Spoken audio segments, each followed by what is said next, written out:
Oh, let's get recording first. Roll call. Commissioner Haskell, Present. Commissioner Taylor, Present. Vice Chair Golden. Present. And I wanted to announce that Chair Koff-Sill and Commissioner Targ are not present this evening because they both have conflicts of interest related to this particular project. Chair Koff-Sill has a property conflict in terms of the location of her residence, and Commissioner Targ has a conflict in terms of his business interests with Stanford University. Okay, we currently have 18 attendees. And let's get started with the oral communications. So oral communications are for things that are not on the agenda. And obviously we can't talk about them because they haven't been publicly announced. But let's have a oral communications here. And let me go first to, that's, by the way, in terms of communications, I just wanted to be clear, I'm actually going to be quite strict on the 3-minute rule this evening. And I will not be doing any kind of ceding of time or things like that. So I want to keep things moving here and give everybody a chance to talk who wants to speak. Anyway, oral communications are things that are not on the agenda. And let's go first with Rita Combs.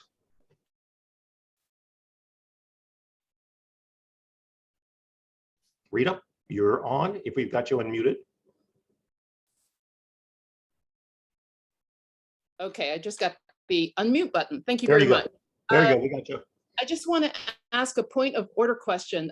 Just based on the information that was published, it kind of said that statements made tonight will be recorded towards the comments in the DEIR. Is that true? And if a person does make a comment towards a particular chapter or something in the DEIR. So Rita, we'll cover that when we get to the DEIR section. Okay. And we'll take care of that. All right, then my other question is the two people on this group that have been recused, they're on another committee in town, but they are making votes or suggestions and whatnot on this property. I'm not sure how that is happening and moving forward, but I just want to state that for the record. Thank you very much. Second on the list is Carolyn Vertonghen. Let's get you rolling, Carolyn.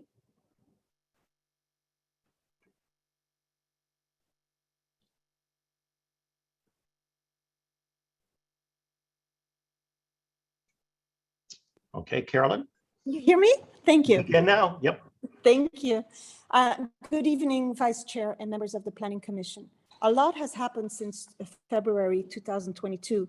The Planning Department and Town Council continue to confirm that our public comments are shared with the members of this community and the members of our committees and commissions. Yet despite the reassurance, we don't see that to be true. So allow me to share some facts. In 2012, we did have a senior planner who reduced the RHNA numbers from 74 and 64 to 64 because she applied the warnings and guidelines stated in our general plan. In 2013, ACD former Director Lynn Jacobs confirmed that RHNA numbers are projections upon projections, not real numbers. We have reached our 64 units for cycle 5 in 2018 and continue building without upgrading our infrastructure and other needs to support more housing. State law requires an annual update, but the Planning Department stopped counting in 2018. We have asked to see the data town staff submitted to ACD, resulting in the huge increase to 253 units in cycle 6 from 64. But staff and other government officials have ignored our data requests. Late March, or just last March, we discovered the audit by the California State Controller and shared its findings that ACD does not ensure that its housing needs assessment or the RHNA numbers are accurate and adequately supported. Portola Valley finally started to address the importance of our wildfire and fire risks and the need for evacuation routes, but we're behind on so many other issues, like emergency shelter, energy independence, reliable internet and other communications resources, water supplies, water quality, water pressure, and not to forget sewer. Our general plan anticipated growth and established a very comprehensive plan to ensure that Portola Valley does not lose its identity, its rural character, and the things that makes us so special. We are not Menlo Park, not Palo Alto, and not San Mateo, and yet paid staff and paid consultants continue to refer to those cities while ignoring the guidelines of our general plan. I hope you members of the Planning Commission will advise the decision makers that it is time to abide by the guidelines of our well-resourced general plan. Thank you. Thank you, Carolyn. Next on the list is Valerie Baldwin.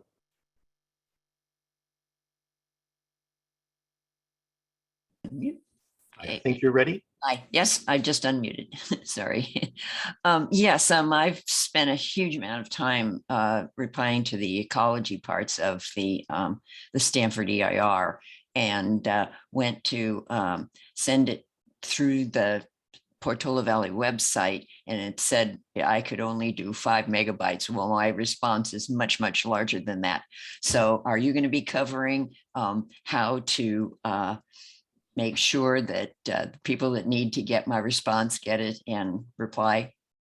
Thank you.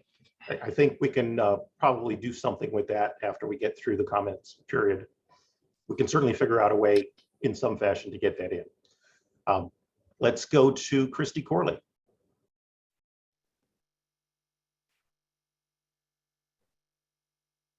Thank you for taking our comments tonight. I, in the past, have noticed that you would you said you would have meetings on each section of the DEIR, so we could sit at a round table and discuss these items. And I'm not seeing those meetings happening on the different sections. And that was from many meetings ago. And I don't see those meetings coming at all for discussion. In fact, I see hurried meetings with the ad hoc this past Monday on the 2nd, and another meeting set for the 9th for the ad hoc housing committee meeting. And these are usually 1 month apart, which gives the residents time to read, time to talk to others, time to learn. And I think your ad hoc housing committee meetings are too close together for adequate resident knowledge.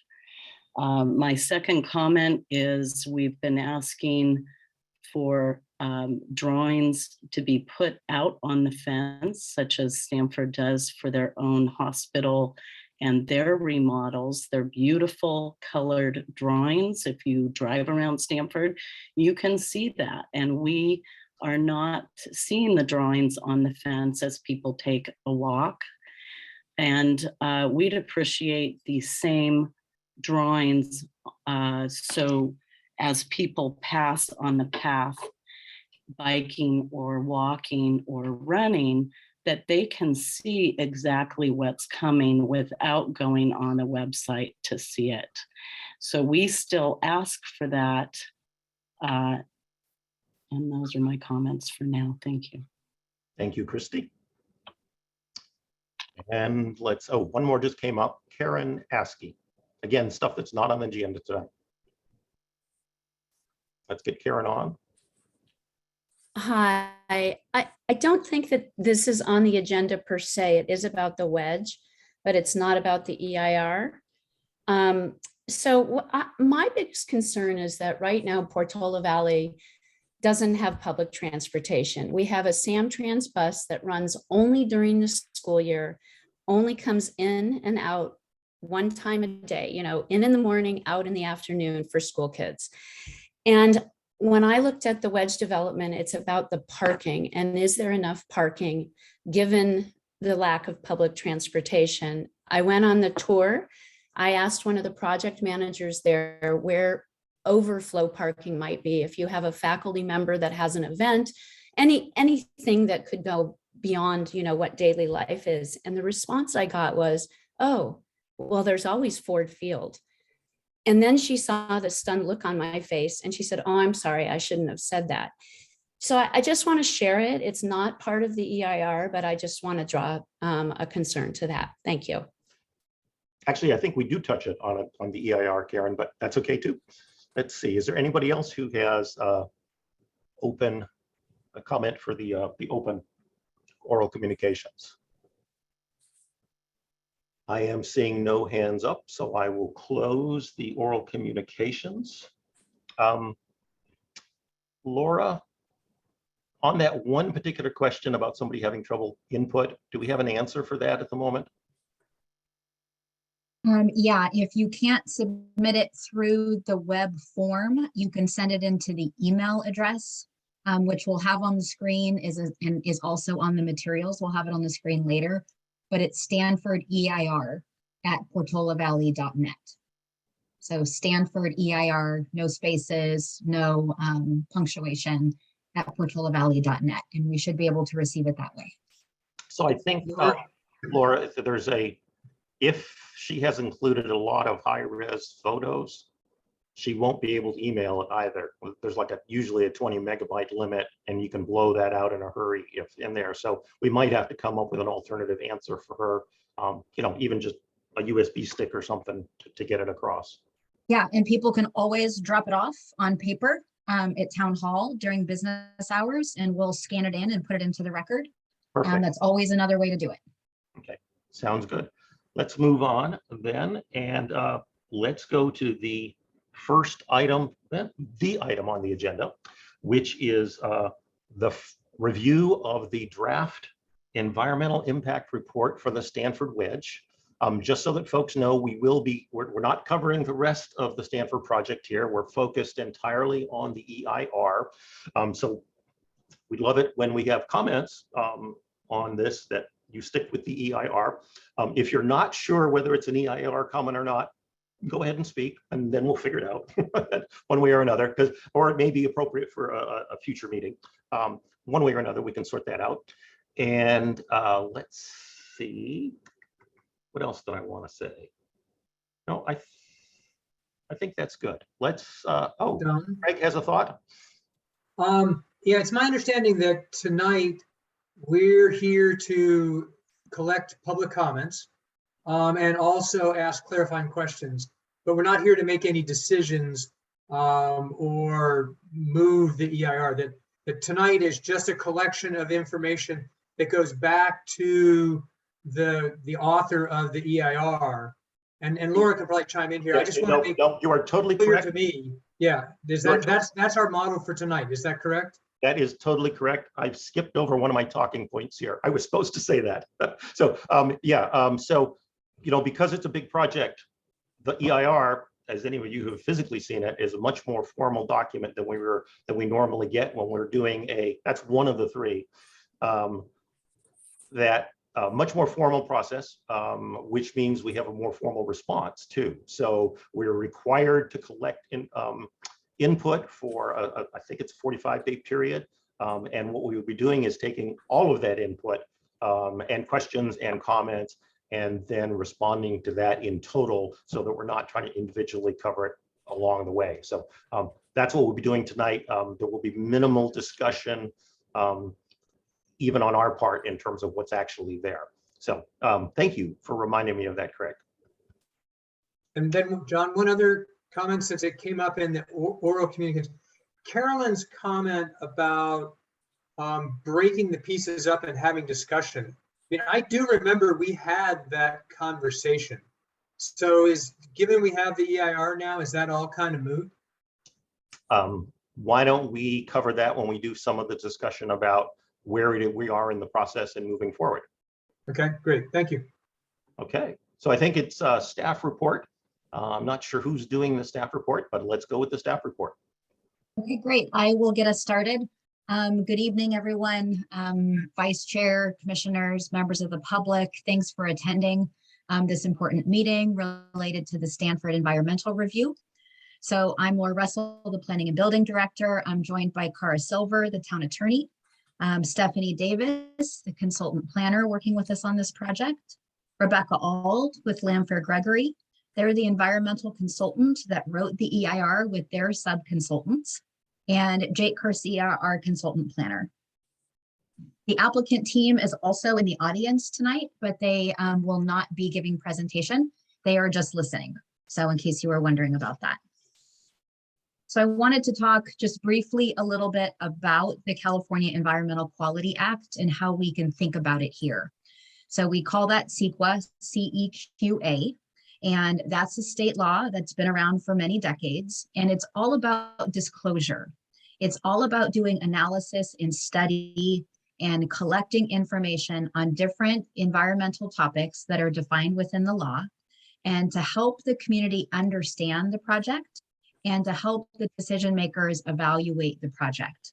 So it's all about sharing information. That's really the goal of it.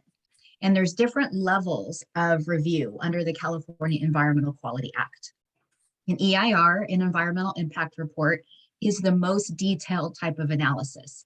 So the town is undertaking the most detailed type of analysis for this particular project. I also want to make it clear that this is the town's EIR. It's written by the town's consultant team through a contract with the town and overseen by the town.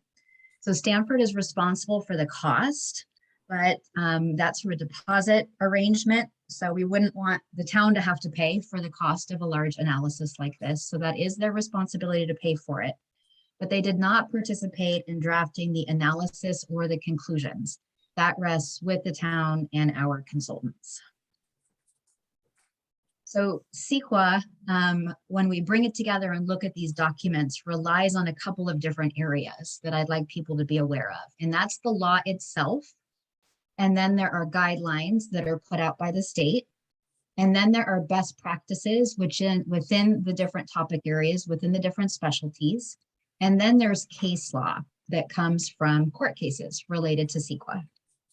So this meeting is specifically related to the EIR, as the vice chair said. So there might be things that you're interested in about this project that are not covered within the EIR. And we want to just remind you that the EIR has to be written according to those factors I just mentioned, the law, the guidelines, the best practices, and the case law. So we don't just go out and study any old thing in the EIR. There's other ways that the town can evaluate other aspects of the project.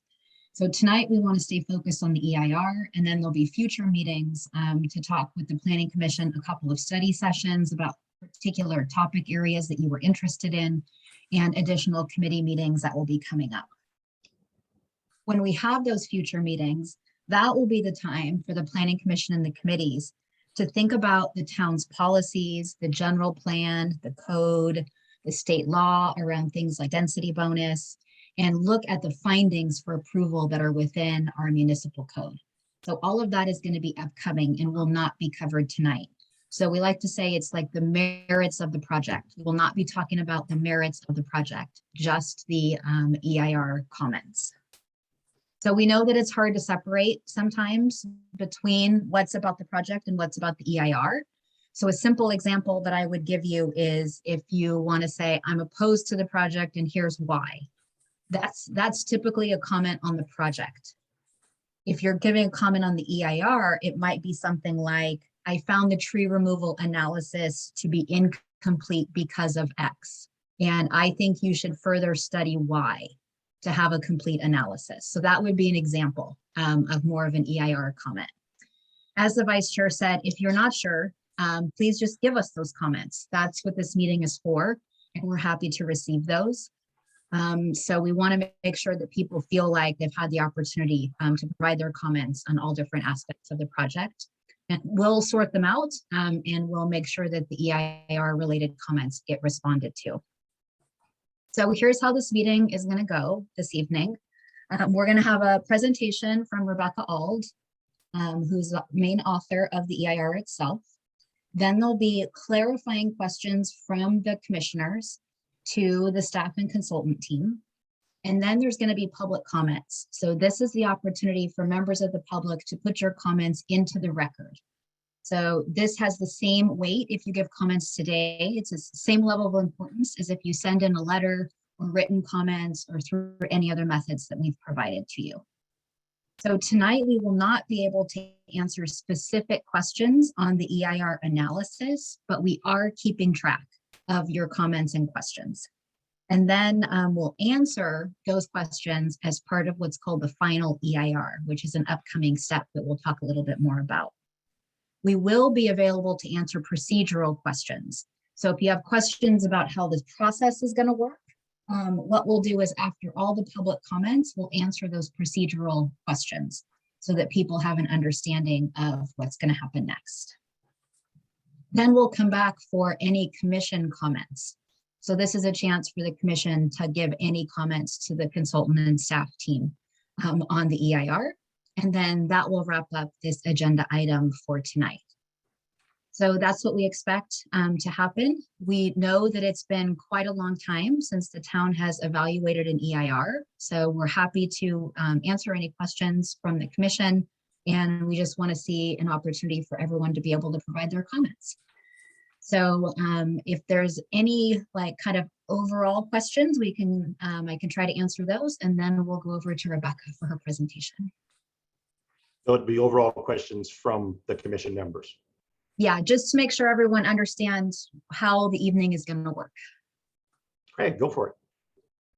So Laura, you talked about there's sort of EIR questions and then there's non-EIR questions.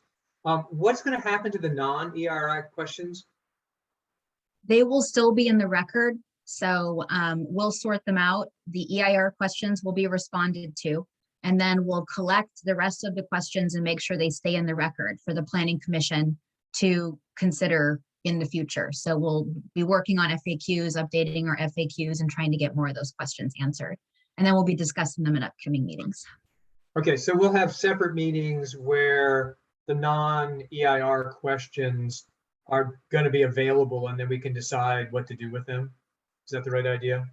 Well, we anticipate having in the future 2 Planning Commission like study sessions on this project on the specific topics that the Planning Commission identified earlier in the process as the topics that you wanted to talk about. So we have those flagged.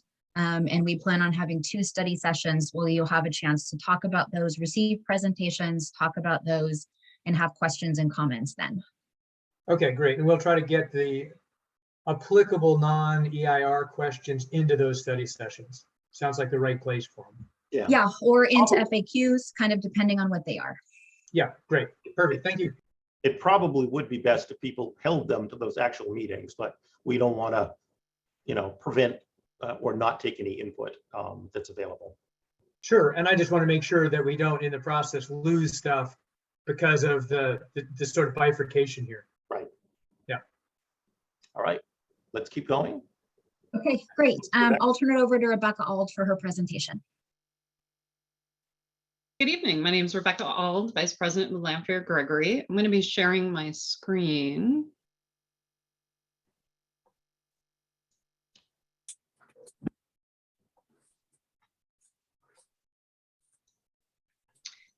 Okay, I wanted to start tonight with briefly the purpose and process of the environmental analysis.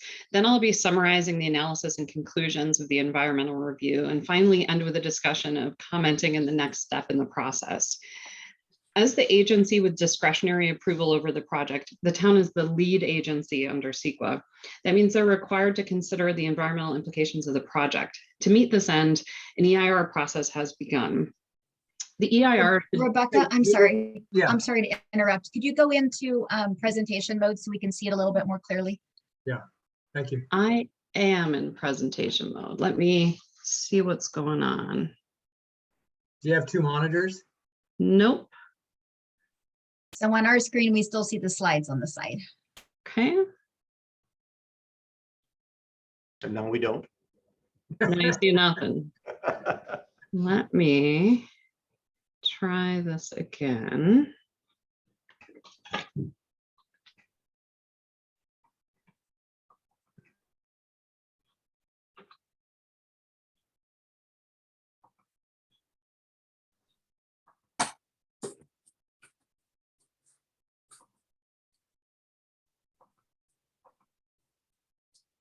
There we go. Great. Okay, let's see, where was I? So the EIR should disclose environmental impacts of the project, identify feasible measures and/or alternatives that could substantially lessen those significant environmental effects. The EIR does not determine the town's decision related to project approvals. However, only following certification of the EIR as complete and accurate can the town take action on the project. So the environmental review process began in 2020 with issuance of a notice of preparation of the draft environmental impact report. The notice asked the public and agencies for input into environmental topics of concern. These comments were taken into consideration while technical analyses were completed and the report was written. The draft EIR was issued at the end of March with a notice again asking for public and agency input on the environmental analysis.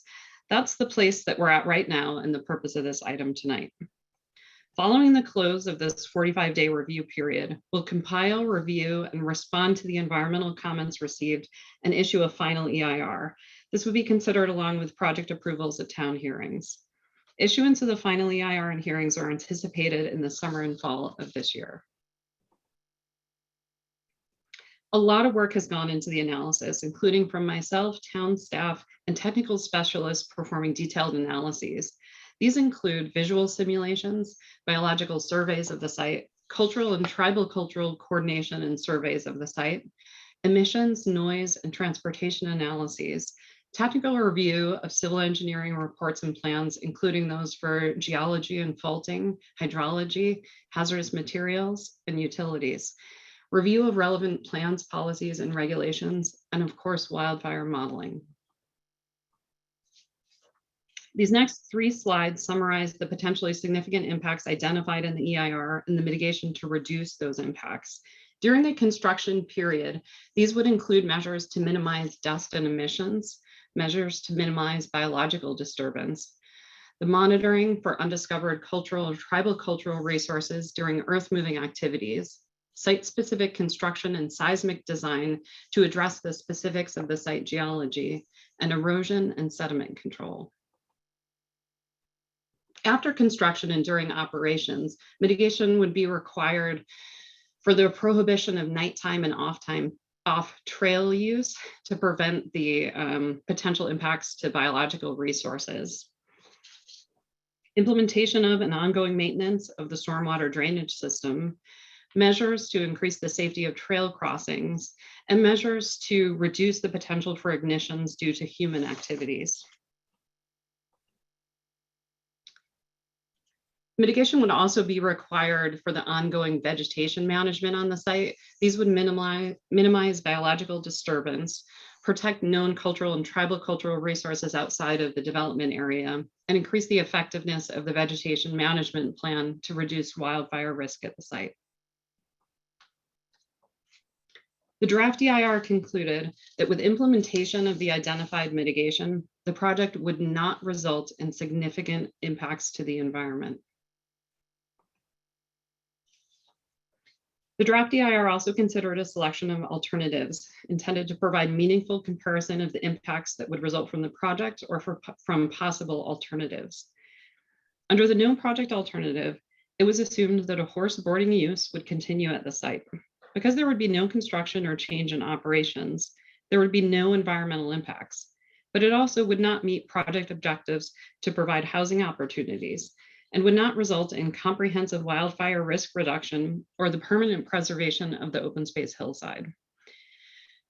An alternative was also considered that would provide a larger setback of the residential development area from the neighbors to the north. However, this would push development further into the wooded slope and would result in marginally greater impacts related to grading, including construction emissions and tree removal. The draft EIR considered an alternative in which home sites would be spread throughout the entire site rather than clustered in a flatter portion of the site along Alpine Road. Such an alternative would require more disturbance of the sloped and wooded hillside and would have marginally greater impacts on biological resources, tree removal, and cultural resources. This could result in a similar amount of total housing units to the project, but it would be less affordable housing. And again, no comprehensive wildfire risk reduction or permanent preservation of open space. So as noted, we're currently in the 45-day draft EIR comment period, the last day of which is Friday, May 13th. After the close of that period, preparation of the final EIR will begin. We'll review the comments that were received, and I'll coordinate responses with town staff and the technical specialists.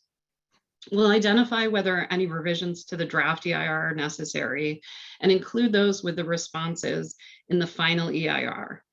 In parallel, we'll be preparing a mitigation monitoring and reporting program. This will be a matrix that'll detail the required mitigation along with the implementation responsibility, timing, and tracking functions. So again, this meeting provides the forum for comment on the environmental analysis of the project. We'll respond to those comments in the final EIR. Written comments will also be accepted. They can be submitted by mail, email, or the online form, or submitted in person at the Planning and Building Department. This information also includes the email address and the form. This information is also on the town's website.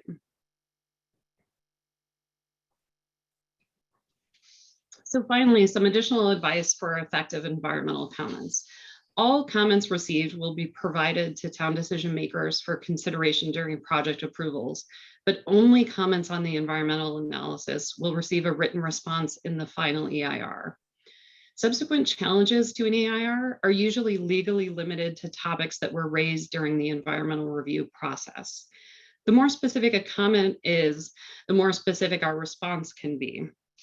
Some examples of prompts that can help form effective environmental comments include: do you see potential for a specific environmental impact that has not been analyzed? Are you aware of relevant information that was not incorporated? Do you believe there to be specific errors or omissions in the analysis? Do you have recommendations for mitigation measures or alternatives that could better reduce environmental impacts? That concludes my presentation. I'm going to hand it back over to Laura. Stop sharing.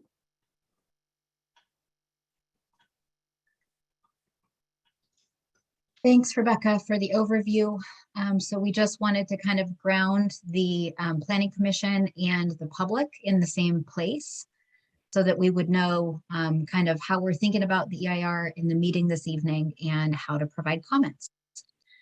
So that concludes the staff presentation, and we'd be happy to receive your clarifying questions. Great. So Judith and Craig, I have a thought, and I'm checking with you guys.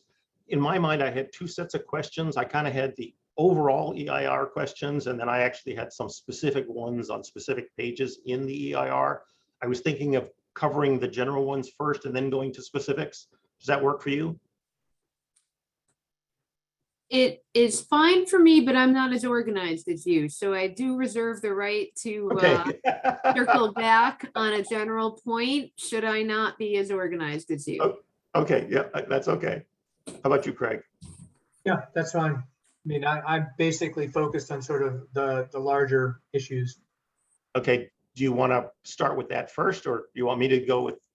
Yeah, I mean, I've only got a couple. I mean, okay. You know, there's a lot of material here that I've read through, and I'm looking forward to public comment. So I guess one of my clarifying questions would be, is there a definition for what's significant? Because there's a lot in the report that says this is significant, but then it's, you know, less than significant with mitigation. And I just wondered kind of what the definitions around significant were. So that would be one question. And then the other might be whether an alternative was looked at, which was larger setbacks around individual residents. I saw that there was a larger setback for the whole development that sort of moved it over, but I was wondering if there was any consideration of increasing the setback around the individual residents. So I think those are kind of my two high-level ones. Great. I would like to have Rebecca answer the first question to explain the terms of significant and how those terms are applied. And then Cara can chime in if there's anything she would like to add to that.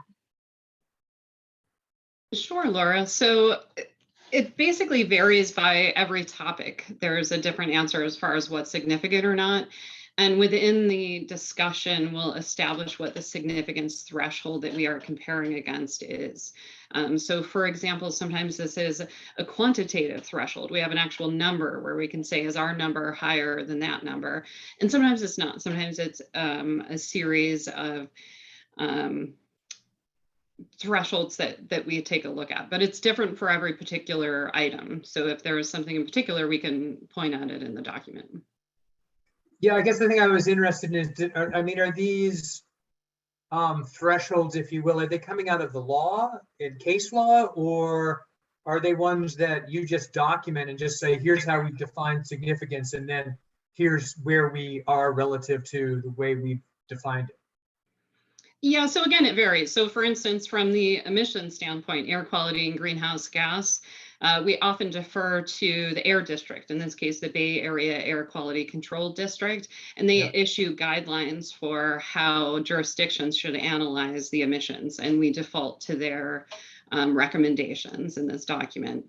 Another example would be noise. There's standards for noise thresholds that are industry-wide, and all the jurisdictions would be using similar noise thresholds unless your particular town has adopted different thresholds for noise. And same thing with hydro and fish and wildlife and all that stuff. Those are sort of coming from the governmental agencies that are kind of in charge of that stuff? Correct. Great. Okay, thank you. Mm-hmm. Follow-on question, are those legally binding depending on the topic, or are they interpretive? I want to understand more specifically the legal framework to follow up on Craig's. I understand it depends, but do you have a standard that you were bound to follow or on a particular topic? I'm not quite following your response. Sure. So I would say if a regulatory agency has recommended that you follow certain standards, you need to establish rationale for not following those standards. It can be done, and some jurisdictions have adopted different standards than the ones recommended by state agencies. But in this case, we have not done so. We have followed state agency recommendations wherever they're available. And where they were, or was that relevant for your analysis? Were they always available? It's not always available. There's certain topic areas like land use and planning, where then you look at local, what are your rules and regulations locally? And in that case, under the law of CEQA, we try to focus it to any rules or regulations that have been made explicitly to avoid environmental impact. So that still leaves it open for decision makers to interpret their own rules for project approvals. And we can just try to analyze it from an environmental perspective within that framework. And if I could, I would also add that the CEQA guidelines themselves and the regulatory agency in charge of implementing CEQA, which is the Office of Planning and Research, publishes statewide thresholds of significance, and they're codified in appendix. And for the most part, where there are not very specific local regulatory agency thresholds, this EIR would then revert to the so kind of the default thresholds that are codified in the regulations. Judith, do you have more general questions? Did we get a response to Craig's second one about the alternative setbacks? We did not consider that as an alternative. Okay. Okay. My question is the actual process. I hear you that Rebecca and her team prepared this, but has the town government reviewed and provided comments before we've seen this? Yes. So in general, there are analytical reports that support the conclusions of the EIR. And those are like the appendices, the big books of the EIR with all those different reports. So all of those individual reports were reviewed by the town according to subject matter. So for example, our public works director and civil engineers reviewed the reports that are related to their subject matter expertise. The town geologists reviewed those reports. Cara and Stephanie essentially reviewed everything. I reviewed most things. Jeremy reviewed many chapters. So all of us within our own areas of expertise reviewed the reports themselves. Then Rebecca and her team draft the environmental impact report itself. And then all of those parties review again. This also included notably the Woodside Fire Protection District reviewed the fire analysis and then also reviewed the chapters that are related to fire safety. So though that review is done about 3 times, we did about 3 times rounds of review, and then it's released to the public. So well reviewed by all the town staff and consultants. Okay.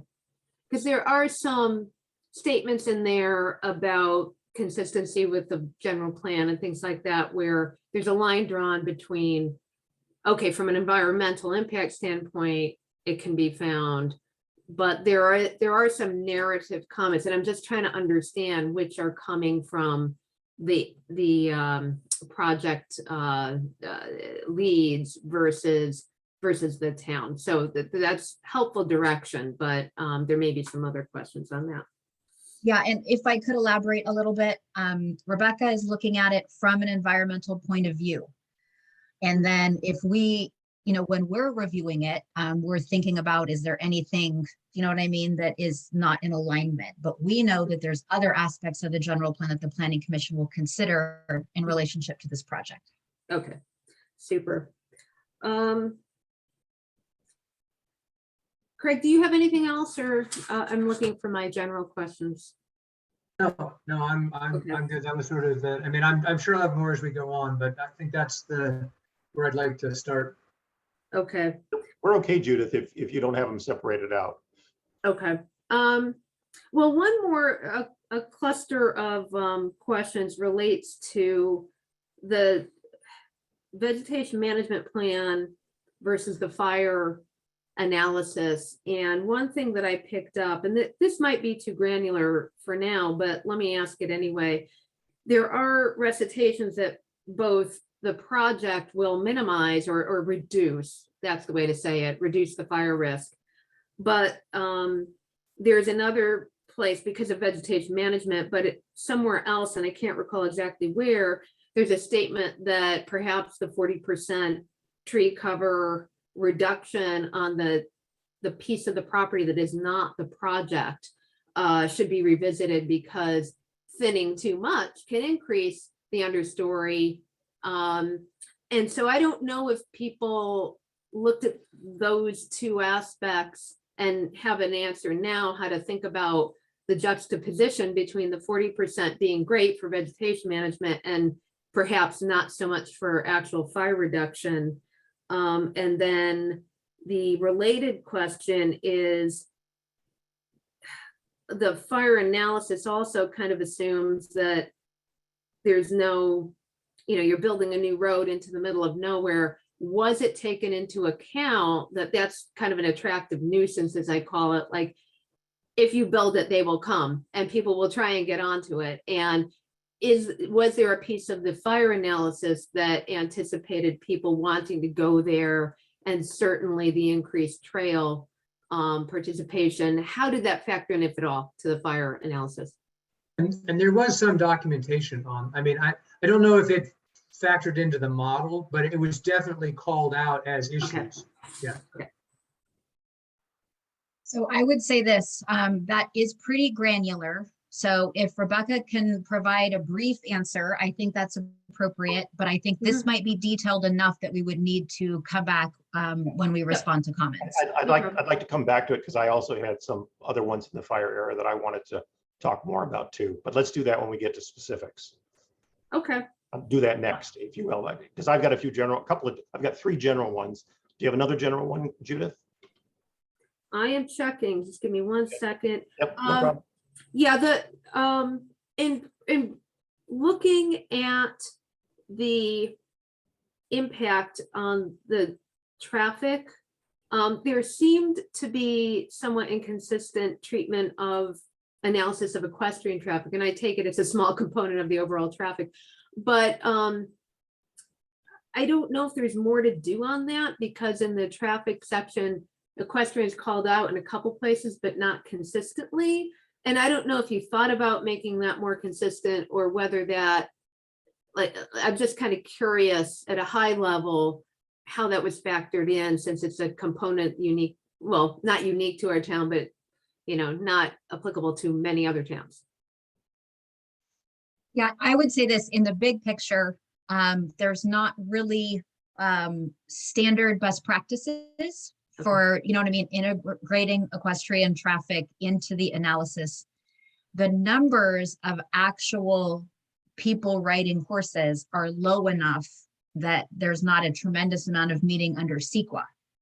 But we wanted to make sure that we made mention of it because it's so important to the community and a real life aspect of how the trails are used and the community is used. So that would be my big picture answer.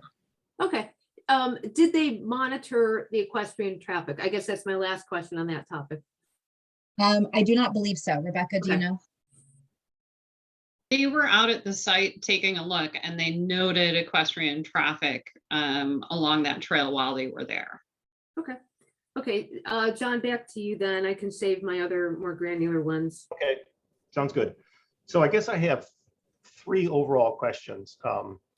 And I guess, the first one is, when I looked at the mitigation items, it seemed to me that there were 3 categories. There might be more, but 3 is what sort of jumped out at me. And one of them was the mitigation occurred because the construction process, Stanford would have to follow federal code, state code, and local code. And there's really no question about that. I'm sure Stanford is saying, yeah, of course we're going to follow the local building codes. You know, there's not a lot of debate on those items from my perspective. The second category seemed to be there's possibility of A or option B or option C. And that seemed to relate to various timing things and how it related to the flora and fauna seasonality. And it seemed like Stanford could pick one of those items and that would be just fine. And then there seemed to be a third category to me of stuff that said, well, this would be kind of nice and might make things better, but didn't fall within those first 2 categories. So I guess my question is, am I reading that correctly, and those kind of are the options? Rebecca, would you respond to that in terms of kind of the mitigation and what's required and how to view that? Yeah, I can try to. So mitigation is never really optional. And that will be detailed more in the mitigation monitoring and reporting program of exactly who needs to do what, when, and how the town tracks and makes sure those things were implemented. Sometimes there are options built into mitigation measures, and that's because it could involve a regulatory agency. So for instance, with the biological analysis, because biology moves around. We had folks who went out on the site and surveyed everything now, but that doesn't mean that there couldn't be species that are out there once they actually start construction or when they're doing vegetation management. So it's going to require folks to go out again, and they may find things at that time that they didn't find now. So then they would need to coordinate with the Fish and Wildlife Agency to make sure that they're addressing those properly. And it would depend on, you know, how many of those species they found, what the particular environment they found them in is. So that's why there's sometimes options built into mitigation measures, because sometimes we can't know exactly what will happen. All we can do is lay out what they should do if certain things happen. Okay, so then the next question I have is follows a little bit down on that, which is, if a member of the public, if the planning commission, if Stanford had an alternative mitigation item, or basically they just objected to one of your specifics. I know we have to deal with mitigation overall, but if somebody had an objection or an alternative to a specific, how does that get addressed and possibly incorporated or not into the EIR? Sure. So if it's incorporated at this point, it's a pretty easy process. We can revise things in the final EIR process. So what we would do is take a look at, does this revised or alternative mitigation measure reduce the potential impacts at least as much as the one we've already identified? And as long as it does, that's the threshold for, then we can substitute or replace or add upon the mitigation measure. And that can actually occur even after the final EIR process. If at any point the town feels the need to revise or add to a mitigation measure, they can make those findings. And as long as it is indeed as good or better than the adopted mitigation, it can be substituted. And those are very appropriate comments to make by the public or the planning commission. Gotcha. And does the applicant have to accept those additions? I mean, I'm just trying to understand the process, just to follow along. That was my third question, Craig, which Sorry. is, no. It's exactly the same thought process there. It was like, okay, how does Stanford play into this? But I am absolutely certain they get to comment also. And how does that play, and how do we incorporate that input? Well, I would say generally the same logic that Rebecca just offered applies. So let's say they put in their own comment that says, we understand what you're trying to mitigate and we propose this mitigation instead. And we think it would have an equally good, do you know what I mean, result in terms of mitigating a potential impact. So that could be taken into part of the process. John, I had one Yep. last big, there's a lot of reference to if feasible, you know, we should do this if feasible. What's the standard for that as applied to implementation of the EIR? Rebecca, would you start us off on that one? Yeah, I mean, it would depend on the particular case that we're talking about. So it's hard to answer a generality.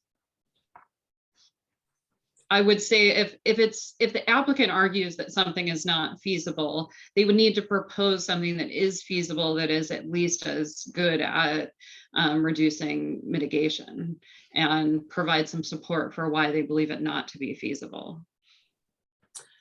I guess I'm wondering if feasible, like what the process is for determining it's not feasible. Like there's a dialogue, it sounds. Yeah, it's on a specific case-by-case basis. So we'd have to be talking about something specific. And who, is it the dialogue between the applicant and the town, or who is participant in that? Sure. I mean, the applicant is the one who will be implementing these mitigation measures, and the town is the one that will be enforcing them. So those are the two parties that the feasibility would matter. Thank you. It has some similarity to conditions of approval. So it has some different structure and some different legal implications, but you can think of it kind of similar to that. Thanks. And this is what's part of the mitigation plan? Is that the thing that's sort of similar to conditions? Yes, so the mitigation monitoring and reporting program. So that's a whole document. It's a matrix that would be forthcoming that lays out the mitigation measures, who's in charge of implementing them, and how they're going to get implemented, basically. Thank you. All right. I'm ready to start getting into details if we want to go further. Who's got a list? Yeah, and I would say if there are questions, then great. We'll, you know what I mean, continue to take questions. And if there are comments, we'll save those till the end. Yeah, All right, further organization. I'm actually looking at mine, realizing, oh, that's actually an overall project question, and no, it's not EIR. So I'm flipping through here. That's why I was hoping one of the other. Yeah. One of you would go first. Greg, ready? Yeah. So just it's pretty small, but if we're in the details, I was wondering if the Marguerite shuttle was included in the traffic study. Because I know Stanford had talked about potentially bringing the shuttle out to the development. I don't believe that Stanford has talked about that. I think that some residents have talked about that. And it was not included in the transportation analysis. They actually specifically said it was, they were not planning to do it. And they talked about their alternative things that they do for Stanford employees when they don't have like shuttles available. They do like car things and various other things to help mitigate it from a personal perspective when they can't justify the volume for a Marguerite, is what was in the report. Keep going. I think that's all I have for right now. Let me look through my notes and see what else I can find. In the, how many thousand pages did we review here? I was kind of glad that there wasn't actually page, like continuous page numbers, so that I didn't actually know the full extent of what I was reading through. So you got something, Judith? No, go ahead, please. Yeah, I have a couple. When modeling the night, and I know it's hard, there were a couple of views showing existing night conditions versus projected. It seems to me that, yeah, you're going to have the one building at an intersection that you can actually see, but there's going to be 39 units here. There's going to be a general amount of lights on, and I don't know if that's possible to model, or if you could comment on how to think about that, because right now there's no electricity in that site, so it's hard to gauge exactly what the difference is going to be, even if all of those lights are focused downward in the appropriate manner as planned. There will be a big difference, and it's hard to envision what that will be. Any comments from Rebecca on how to think about that, whether there's a way to get that type of representation so we could understand it more?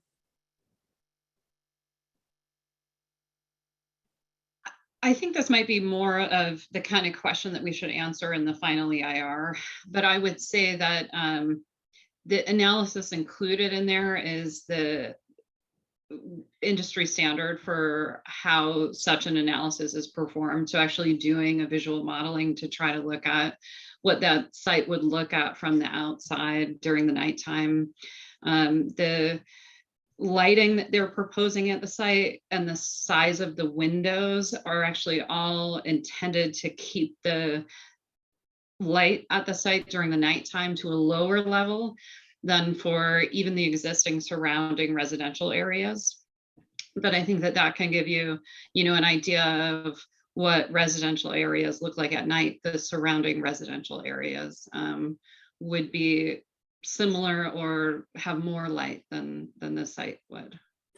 But my point is, if you're asking us to say, oh, it's before and after, and that's de minimis, I don't think that's comparing like the current with what will be. So if this is the standard in the industry, okay, but I guess my comment there, and sorry to slip into that, is that doesn't seem to give us kind of as much information on what's going to change as I would have hoped. So I'll leave it there. So I think the way to think about this is I think it's a response in the final EIR about what assumptions are being made and how we can understand that, you know what I mean, that nighttime rendering. Because I think that's part of it, right? Am I understanding correctly? Because I was assuming that the lights are on and trees are there, but the lights are really not very bright in the homes that are, the exterior lights are not very bright as proposed. And then I think the homes are designed to have very little light kind of escape the immediate area. Yeah, and I think there's also here some question of there being interest in this topic above and beyond environmental analysis. Sure, I take that point. It's just that to give us something to look at, you showed 2 windows in one house, and that doesn't seem, there are going to be 39 houses there, so I'm still, we can take it off and deal with it in a different way. I was just hoping that there might be a different rendering that might be available. It sounds like there isn't. So Judith, before we leave this one, could I jump in too? Because I had something similar. It was around aesthetics rather than nighttime lighting. Mhm. So Rebecca, when you look at this, when you say something as, less than, is less than significant, is that really from point? I mean, a number of residents have said, wow, to see this on Alpine Road.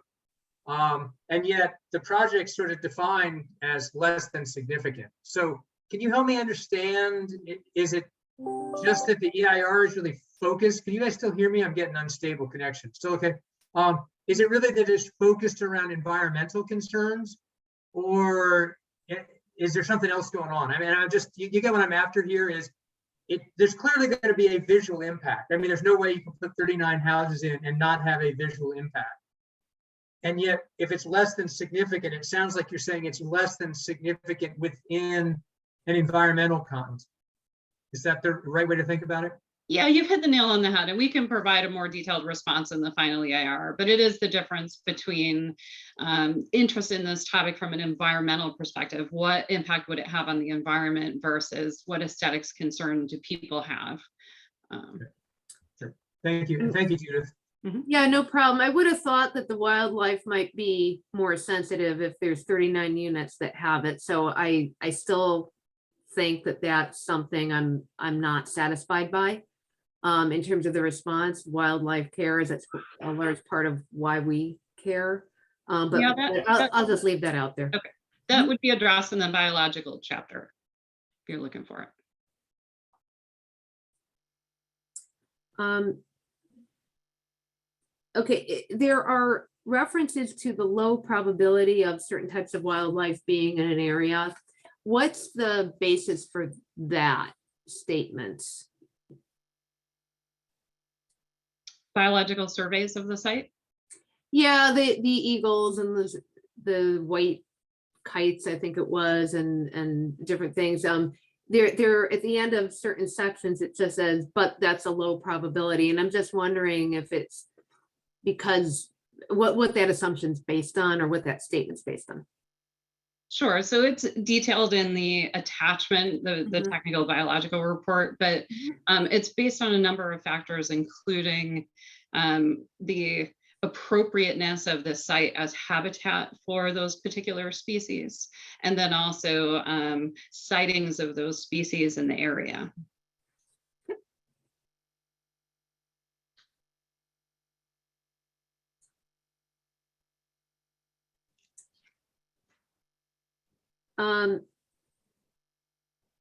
John, I don't want to pepper everybody, but I do have a handful more.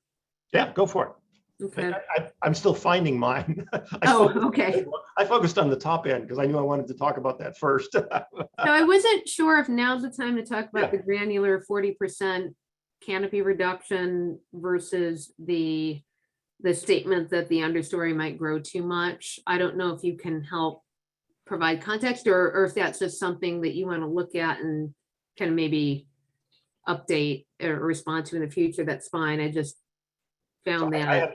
I had a related part to that too, Judith, which was, Sure. I noted that it seemed like there was a disagreement between Rebecca's team and the Stanford, and they both hired outside experts. And I was wondering, well, how do we interpret that? Do we as a planning commission get to say, we can decide which one we want, or how do we play that? Play is not the right word. How do we, whatever, what do we do with that when we seem like we have a disagreement here among two outside experts? Yeah. Yeah, so I saw the older Stanford wildfire report, and it's actually based on older modeling than the report contained in the EIR. So, the EIR also contains more detailed modeling, so it's on a finer scale. So it should be more accurate than the other report, and that's why we did it for this analysis and for the town to rely upon. And then just as a recommending body to the town council who will ultimately certify the EIR, if you want to make a recommendation that a different expert opinion be adopted, you of course have that ability to do so. And I think to the specific question, you know, about the 40% and that, I think that level of detail is more appropriately captured in the final EIR. So if you just want to, I think we got the question when you were talking about it earlier, but I want to make sure if you want to just kind of restate it into the record, Commissioner Haskell, and then we can make sure that we have it down to respond to later. Right, so if I have it right, the VMP discusses a reduction in the tree canopy outside of the project site itself, but in that property of 40%. And first, I'm a little surprised it's that much, but then in a different place in these thousands of pages, there is a reference where a commentator says you should look at that 40% because it might result in understory growth. And that's the stuff you really want to prevent growing too quickly. So to me, it seems very important to understand what is the best practice, because 40% cutback in trees, you're going to see that from far away, one factor among many to consider. But if it's in fact undermining the goal of fire mitigation, I'd like to understand why and whether that's something we have enough information on. We can address that fully in the responses to comments, but I would point you to mitigation measure wildfire 2A in the environmental impact report. It does address that issue. 2A. So on the topic of wildfire, and I guess I've got one in there too. And this was the one area, well, the mitigation one that I had the most question around, in that is, I'm trying to decide if I read this correctly. It seems to me like it says we're asking the HOA of the new Stanford, housing unit to get easements from the neighboring properties and then take permanent responsibility for keeping those properties clear where it abuts within 100 feet or whatever of the Stanford property. Am I reading that correctly? I think it was getting easements on the Stanford land. I thought it was property.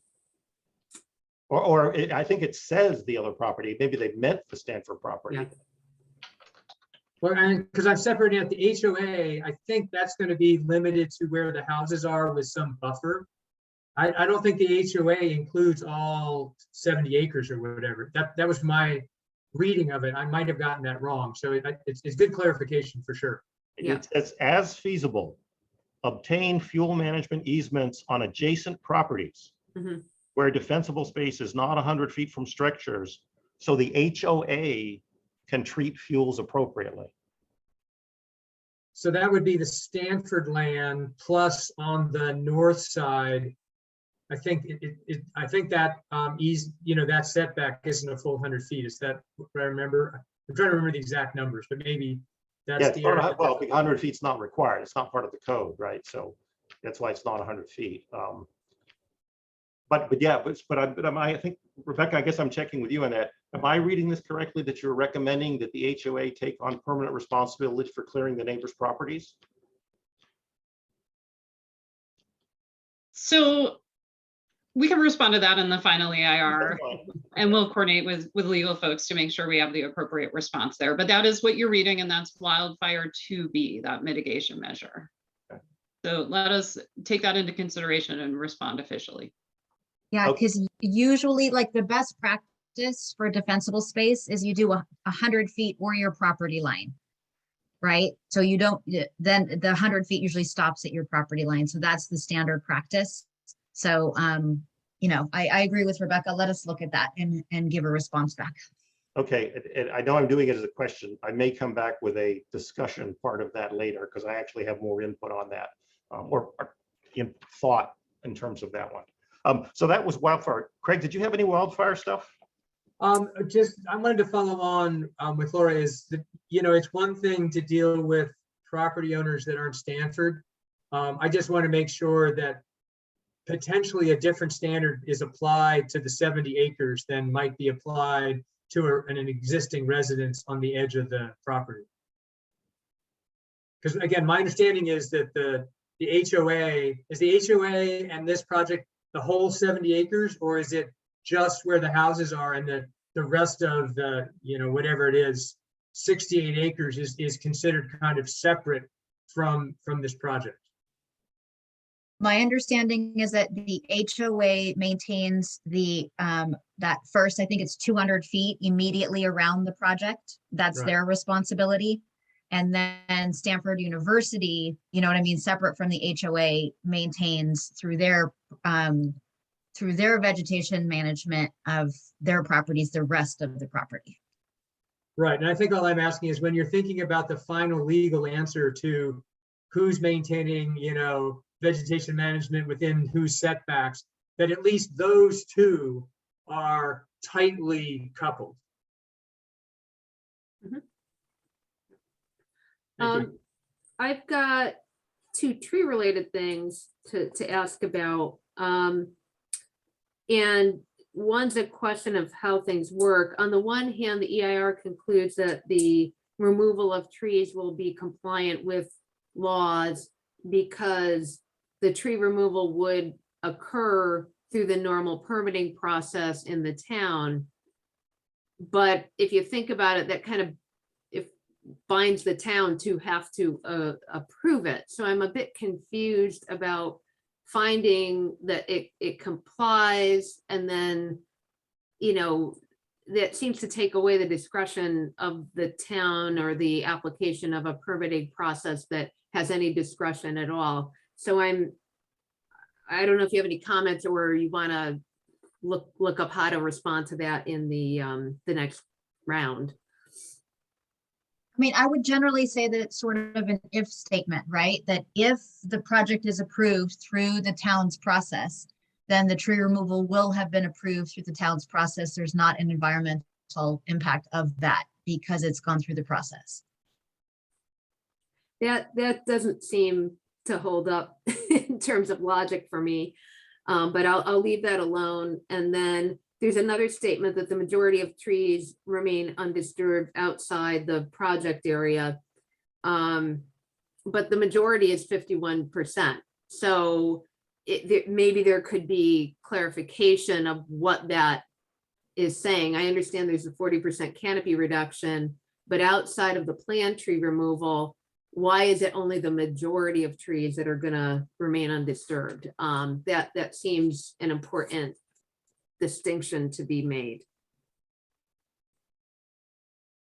We can And- clarify that in the final EIR, though it is some tree removal due to the roadway connections and then along the street there for the improvements to the trail along Alpine Road. So that's what we were talking about with mostly. It's not entirely within that residential development area, but it's nearby the other tree removal. Okay, it would be great to see that be a little more granular. We'll respond. Thank you. And I think to Judith's point, also making sure that any trees that need to be removed are approved prior to the project being approved, because it seems like otherwise you get in a catch-22. You've approved the project based on the tree removal, and then you have to basically approve the tree removal. That sounds backwards. I think that was Judith's point. So Yeah. It seems like the tree removal has to be approved as the project's being approved, not after the project gets approved. Our normal process is to approve the tree removal with the project. Great, perfect. I just want to make sure, because it's not one of those things, if I were reading through this, I would have necessarily thought about, oh yeah, I need to see the tree removal approved list. as part of this, because this project's so big, I think it's just easy to sort of forget all the little pieces that need to go into the sort of final approval. So yeah, that's great. Thanks. So I had one on different topic, and I'm reading page 4-7 about it is recommended that the town request a resolution from the San Mateo and Santa Clara County supervisors declaring mutual concern about a creek and getting it designated. So I don't actually know what that means and what the implications of that might mean. So I'd be hesitant of putting my stamp on it as a planning commissioner and telling the town council they should approve it when I don't quite understand that. And is that what I'm doing if we pass it along to the council, that they're recommending that they go ahead and get that? Or is it just a recommendation that we consider it and we may or may not go ahead with it after we figure out what it really means? You said page 4-7 of the draft EIR. Yes, at the very bottom of the page. Okay, this is actually a quote from the Alpine Scenic Corridor Plan. So it's not something that's proposed as a part of this project. It's just quoting that plan. All right. I had a question before we move on from two fire related questions. One is, there's a reference on 18-20 on a reference to fire staging in the right of way, I think it is. What is that about? Because it seems to me if you're having to evacuate and you're putting more traffic in, and then you're also having a corridor in a road that doesn't have that much room if you're all on it. I'm trying to understand what that proposal is, or if that's an idea that needs to be fleshed out more so the public can understand it.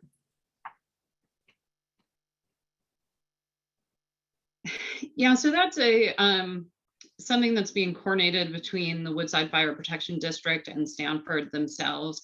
And it addresses that very issue that you're bringing up, and that you don't want blockage of Alpine when you have evacuations happening. So they're looking at where they can pull off the road and stage to do fire prevention in case of fire, so that they don't block the roadway. And they're making sure with Stanford that there would be the ability to do that on this site. Okay, I kind of want to know a little more about that in the next round. It just sounds, I mean, obviously it's very important that people understand that we're all in the same, with the same goal of easing evacuation when we can. And I'm sure that they're thinking it through. It would just be good to get more context. So is that something it's mentioned in the EIR, but it's really not EIR, it's part of the overall project of other things we should be considering? Is that something in that category? Well, this was cited on page 18-. Oh, yeah, it's definitely in there. But Right. Was our concern something we reflect in the EIR, or is it something we reflect in our overall discussion of whether or not to approve the project? I defer to you guys, but. Yeah, it's something that is mentioned in the EIR as wildfire reduction measures that the applicant has proposed, but that are not the type of measures that can be quantified in the wildfire analysis. So we've listed them here as things that were proposed, but not quantified in the analysis. Okay. And this might be granular and you might just take it away and clarify it. The lightning strikes, there's a reference on 18-15 to lightning strikes being a low contributor relative to human origin fires. But it would still be good, because I remember seeing a lot of lightning in the last several years, to know absolute number rather than it's a lot less than human induced. So I'll leave that with you. I know you can't answer that today, but if you can put some more around that. Do you have more? Are there more wildfire? I had No. another topic that I wanted to bring No. up. I get one more, just, again, just a question. On the wildfire stuff, on the mitigation and the mitigation plan, does that enforce the law? Once this gets put in, I mean, there's things about, no mechanical equipment on red flag days and stuff like that. I mean, when this project gets approved, I mean, then that it is illegal to do that and there's some kind of fine associated with it? Laura, you want to speak to that? Yes, so as we mentioned, it's incorporated into the mitigation and monitoring report. Right. And it also may be, the mitigation monitoring report is traditionally included as a separate condition of approval. So any violation of these conditions, we would treat as a standard code enforcement case and enforce it like any violation of any permit condition. Yeah, I guess my concern, particularly with the wildfires, since, the residents for good reason are high, there's a high level of concern, is that the way we do code enforcement is both after the fact and seems kind of slow and cumbersome because, we've got limited staff. It's hard to deal with. Whereas if somebody were out there with a mower on a red flag day, you want to call the police and say, go out there and tell them to stop. And if they don't, put them in the squad car and take them off to jail. And that's not code enforcement, but I mean, can you call the sheriff and say, this needs to happen now? Because that's my concern is some of these things, sure, you go, look, you guys, you screwed up. And if it happens again, we're going to retract something. But in this case, it's a little less clear to me, like once the residential structures get built, what are we going to retract? Like usually our conditions, with, the other, like the Priory or the winery, stuff like that. I mean, if they don't follow it, we basically remove their ability to do whatever they were doing. But this is housing. We're not going to magically say, oh, well, 3 strikes you're out on using the mowers, so we're going to evict everybody from the housing. I mean, so how does that ultimately get played out? Because again, the wildfire stuff is a pretty serious concern, especially given the canyon. And I appreciate Stanford's doing a lot to mitigate, but it seems to me that this can't be sort of loosey-goosey. And I think that's a really good comment. And it may help to prioritize some of the mitigation measures that have been identified, particularly for wildfire, and even talk about the enforcement mechanisms that you want in place. And so, maybe that is something, maybe the town would proactively enforce them and have inspections and there's maybe a fund that the applicant would post that would fund some of this proactive enforcement. Or maybe you want to have, seasonal enforcement during wildfire season or, other refinements like that. It's appropriate to tag particular mitigation measures that raise that concern for you. Yeah, okay. I'm sorry, go ahead. I was going to say, through the chair, this is another area too, where some things are related to the EIR and some things are not. And there will be a planning commission study session that talks more broadly about a lot of wildfire safety and resilience related topics. So that meeting might be another place to talk about this in more depth if it's not specifically related to the EIR. Okay, yeah, I just really, I think the thing I'm concerned with here is just making sure that the mitigation plan is got a higher standard than our code enforcement at the moment has. Because at the moment, code enforcement, we get to it when we can, but I don't feel like we get to it in the next hour. And some of these things I would think need that level of urgency. They're public safety versus, some of the other stuff, which is, look, you're violating a building code or whatever. So yeah, we can get to that later, but you get what I'm after is this feels like the public safety has a higher threshold than just a code enforcement in my mind. Okay.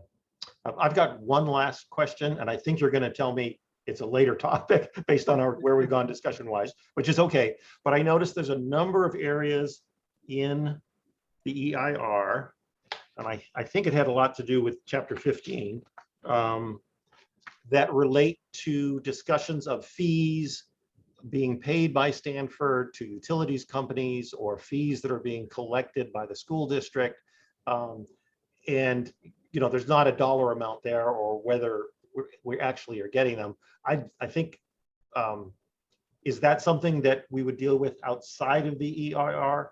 I guess is where I'm going with that. Because if we should deal with the EIR, I'd be interested in more specificity on what those actually were. Well, it depends on the type of fees. Like their school fees, they have to pay. There's no ability to not pay them. You can't get a building permit and go ahead with your project. So most of the fees are going to fall into that category. So we would just have to look at those and see if there's anything unique about them. But in general, all fees have to be paid to get your permits to do construction if the project were approved. Okay. Okay. That was the last one. And the fees are calculated, you know, differently at different times. And so we typically don't quantify the fees at this early stage. They're typically quantified at building permit. Okay, yeah. So it's really not EIR. Okay. Okay, that was the last of my specific questions. Craig or Judith, do you have more? Let me ask a couple. One, these are pretty quick. Why is it assumed that the BMR occupants travel less? I mean, it says that's the industry standard, but I don't know if you can explain why that's an assumption. It surprises me. That's based on studies that have been performed. They're referenced in the document. We can respond more fully in the final EIR. Okay. On the enforcement discussion, I think the parking, I mean, it's noted in 1611 that there would be no enforcement of the parking. So I think I'll just add to Craig's concern about enforcement, but it's at a different scale than the mitigation. And there's in 19.2, there's a statement that, you know, there's 3 criteria or several criteria, changes in land use which would commit future generations. And I'm a little confused on what that's getting at, to be honest, but it says it would not constitute a change in land use which would commit future generations. I have a feeling that that's meant to be directed at something very different from what we're doing, but do you have any explanation for how to think about that criteria for a significant irreversible modification? Because it's a big change, but you know, I'm sure there's a legal framework that I'm not getting here. Yeah, I think that's most appropriate to respond to in the final EIR. But usually that would be triggered if you are changing the land use from the land use that has been planned. So since this is consistent with the general plan. Okay. Okay. Thank you. I think those are mine. Thank you. I'm good, John. Thank you. Good. Okay, then I think we are going to go to public comment. And again, folks, we're trying to focus on the EIR, and there was some discussion early on about how to give us the best input in terms of that's actionable, in terms of what we can do and how we can respond. So I'm going to go and let's see. David Smirnoff, I think you've had your hand up from the beginning. Hopefully that was being on deck versus you randomly hit the button. No, but my arm is getting very tired. So thank you for taking the comments here this evening. And I sent in a comment earlier, a couple-page document outlining some ideas that I thought should be incorporated into the EIR, but are probably highly likely outside of the traditional framework of an environmental impact report and maybe more appropriate for another discussion. But I wanted to highlight some of those that I think do impact this. And we're talking about wildfire. My concern is there's no discussion about climate change. And we talk about emissions and we talk about trying to deal with emissions. But the reality is that wildfire is now, I think we're all aware, driven primarily by climate change. And so that increased wildfire risk, if we're going to really mitigate the wildfire risk, we have to address climate change. And the way that we can do that is by carbon soil sequestration. We can draw carbon out of the atmosphere.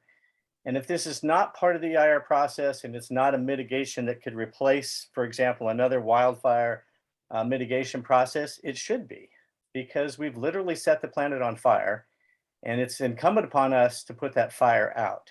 And so within that context, I think that the university and Portola Valley, San Mateo County, in your sustainability plans and everything that you've been developing to try to address and mitigate climate change, we should be incorporating that into all new development and trying to really address that. And we can do that in two ways. We can do that by doing intensive no-till organic agriculture, which that property is well suited to do. Webb Ranch could do that. The other way that we can do that, and this might directly apply to the issue about the 40% tree cover, is that we can do native grassland restoration. Portola Valley didn't used to be covered in trees. The native tribes here did a lot of controlled burns. They kept the fire danger down by keeping the tree canopy lower, and the native grasses retain moisture. They're much more fire resilient. So that's a place where we should actually be working with the local indigenous tribes and bringing that indigenous knowledge back into the equation so that we're actually mitigating the real source of the fire damage, and we're managing the property in the way that it's been managed before. Stanford's working with the tribes, and I think it would be a tremendous opportunity for the university to do something that in their research mission, in their education mission, that they could do that would actually, begin to set a new standard for how we mitigate fire danger and how we mitigate development in the wildland urban interface. And so maybe some of these comments need to come to a different meeting as well, but I just wanted to raise those points, and Great. Thank you very much. Let's move on to Nan Shostak. Nan, you should be on. Yeah, can you hear me? Yes. Great. Okay. Good evening, commissioners. I'm Nan Shostak. I'm a geologist, a member of the Geologic Safety Committee. Tonight, I'm commenting as an individual because our committee was prohibited from discussing the Stanford Wedge DEIR as a group. So the opinions I'm offering are my own. The other committee members may submit comments, but those are completely independent of what I'm doing. I'm not opposed to building at the Wedge. My goal is to make sure the project is as safe as possible from a geological perspective. My comment is that the DEIR does not properly and factually analyze seismic hazard at the Wedge. The conclusion of less than significant impact is incorrect for fault surface rupture and seismically induced ground failure, impacts GEO1 and GEO3. The DEIR relies 100% on the interpretations and conclusions in the reports by Stanford's geotechnical firm, which conducted 2 site investigations and produced data that I assume are reliable. Here's the problem. The geotechnical firm's interpretations of the data and their conclusions gloss over or omit important information. As a result, the DEIR's conclusions are flawed for these impacts. Using the data from Stanford's geotechnical reports, I've identified a potentially active seismic zone through the Wedge. It's a long, skinny strip that corresponds with the U.S. Geological Survey's mapping of the Hermit Fault, which was removed from the town's geologic map in 2017. Now the town needs a completely independent and impartial investigator to confirm the zone, constrain its boundaries, and establish setbacks for buildings if necessary. The firm selected should have no ties with Stanford, none whatsoever. The investigation could lead to a redesign of the project, but it wouldn't mean complete abandonment. Once again, it should be done before the project is approved. I'll follow up with technical details in a written comment in a few days. Thank you very much for your time. Thank you very much for that, Nan, especially the follow-up with the technical details. That'll be very helpful in terms of folks understanding it and getting a response. Okay, yeah, in 2 or 3 minutes, you can't go into detail. No, exactly, exactly. Perfect, thank you. Okay. Let's see. Let's next go to Pete Chargan. Chargan? Pete. You should be on. Yes, thank you very much. Thank you for dealing with this very contentious issue. I had a number of comments.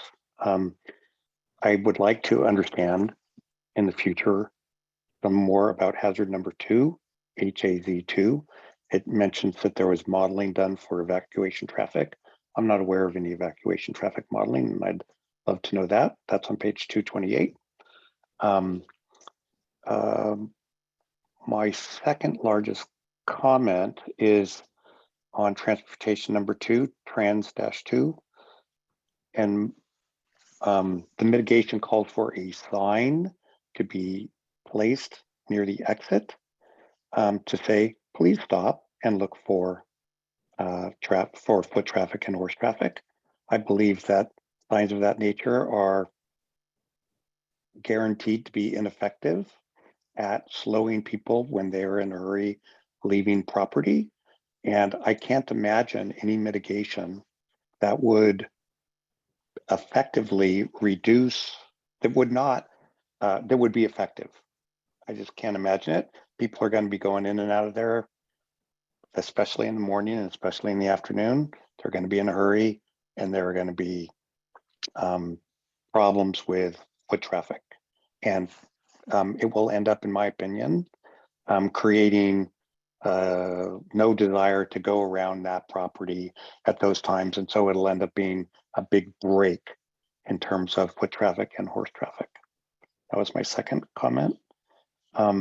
My third comment is on the visual nature of the project. And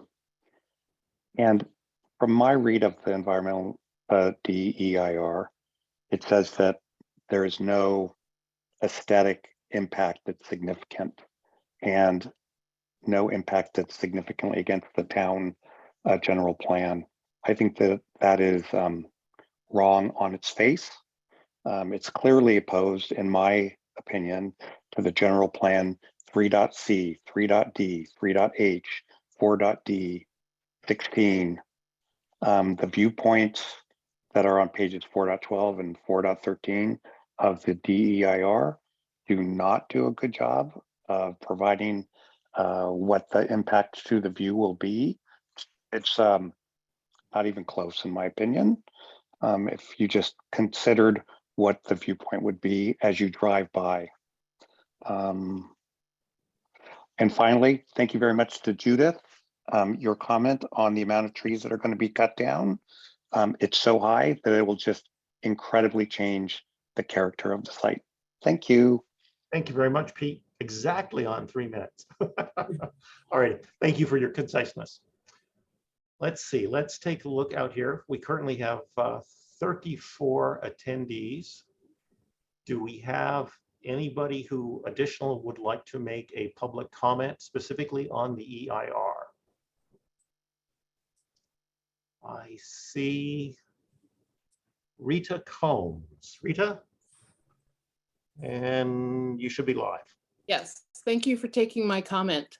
I noticed in the mitigation area, it's talking about the turtles and the rats and how the construction people are going to stop their work and pick up the nice little turtle and move it to the other side if they see it. And I'm not sure if you've been at many construction sites, but that's sometimes a little bit hard to do. So I just you know, between the boots and the trucks, it just seems like that impact is just not viable, you know, the way that they've written it up. And also in chapter 15, where it's talking about the housing in conversations with Stanford, past conversations, it talks about, you know, the public has asked about, can Portola Valley residents, the teachers, the, you know, people not affiliated with Stanford be able to live in those homes? And they said maybe, or, you know, that was a little loose, but in chapter 15, it says only affiliate, Stanford affiliates, which is faculty, staff, and students. And, you know, for such a large project to come into our town, you know, they own the land, but to come into our town And I just question if that's the direction that we want to go in, and maybe that's just a mistake. I'm not sure if I'm wording it correctly, but that's a mistake on what's been presented so far to the town. So thank you. Thank you. Oh, and one other thing, sorry. In the mitigation in chapter 2 or chapter 3, it talks about if there is a problem, that people would be able to contact somebody within 48 hours to get them. This is during the construction phase. I know that, on my street, there's been so much construction and it's just impossible to, like if there is an emergency or there's gas or a cloud or a problem, we as immediate neighbors would like to have a much quicker response than 48 hours, which can, possibly put our lives at risk, or at least our evacuation routes at risk. But it says a 48-hour turnaround on their part, and that should definitely be corrected. Thank you. Thank you, Rita. All righty. Is there anybody else that would like to make a public comment on the EIR? If there's anyone on the phone that wants to raise your hand, *9. There's a couple people on the phone tonight. And just to emphasize that it's the public comments that we're taking in this meeting, plus all the written comments that are submitted, all go to the author of the EIR to be incorporated and dealt with. So it's not like just comments from this meeting. It's that whole collection of everything that's been collected will all be analyzed and then responded to as appropriate. Logistically, Laura, all of these comments, will they be available to the public in minutes, notes, or how, if the public wants to see how many pages were submitted as a result of this discussion and other submissions, how would they do that? We will post all of the comments on the website. Thank you. All righty, and I see that we have 2 more folks that have expressed interest. So let's go to Jerry Welch. And you should be, wait a minute. Still muted. Now you're on.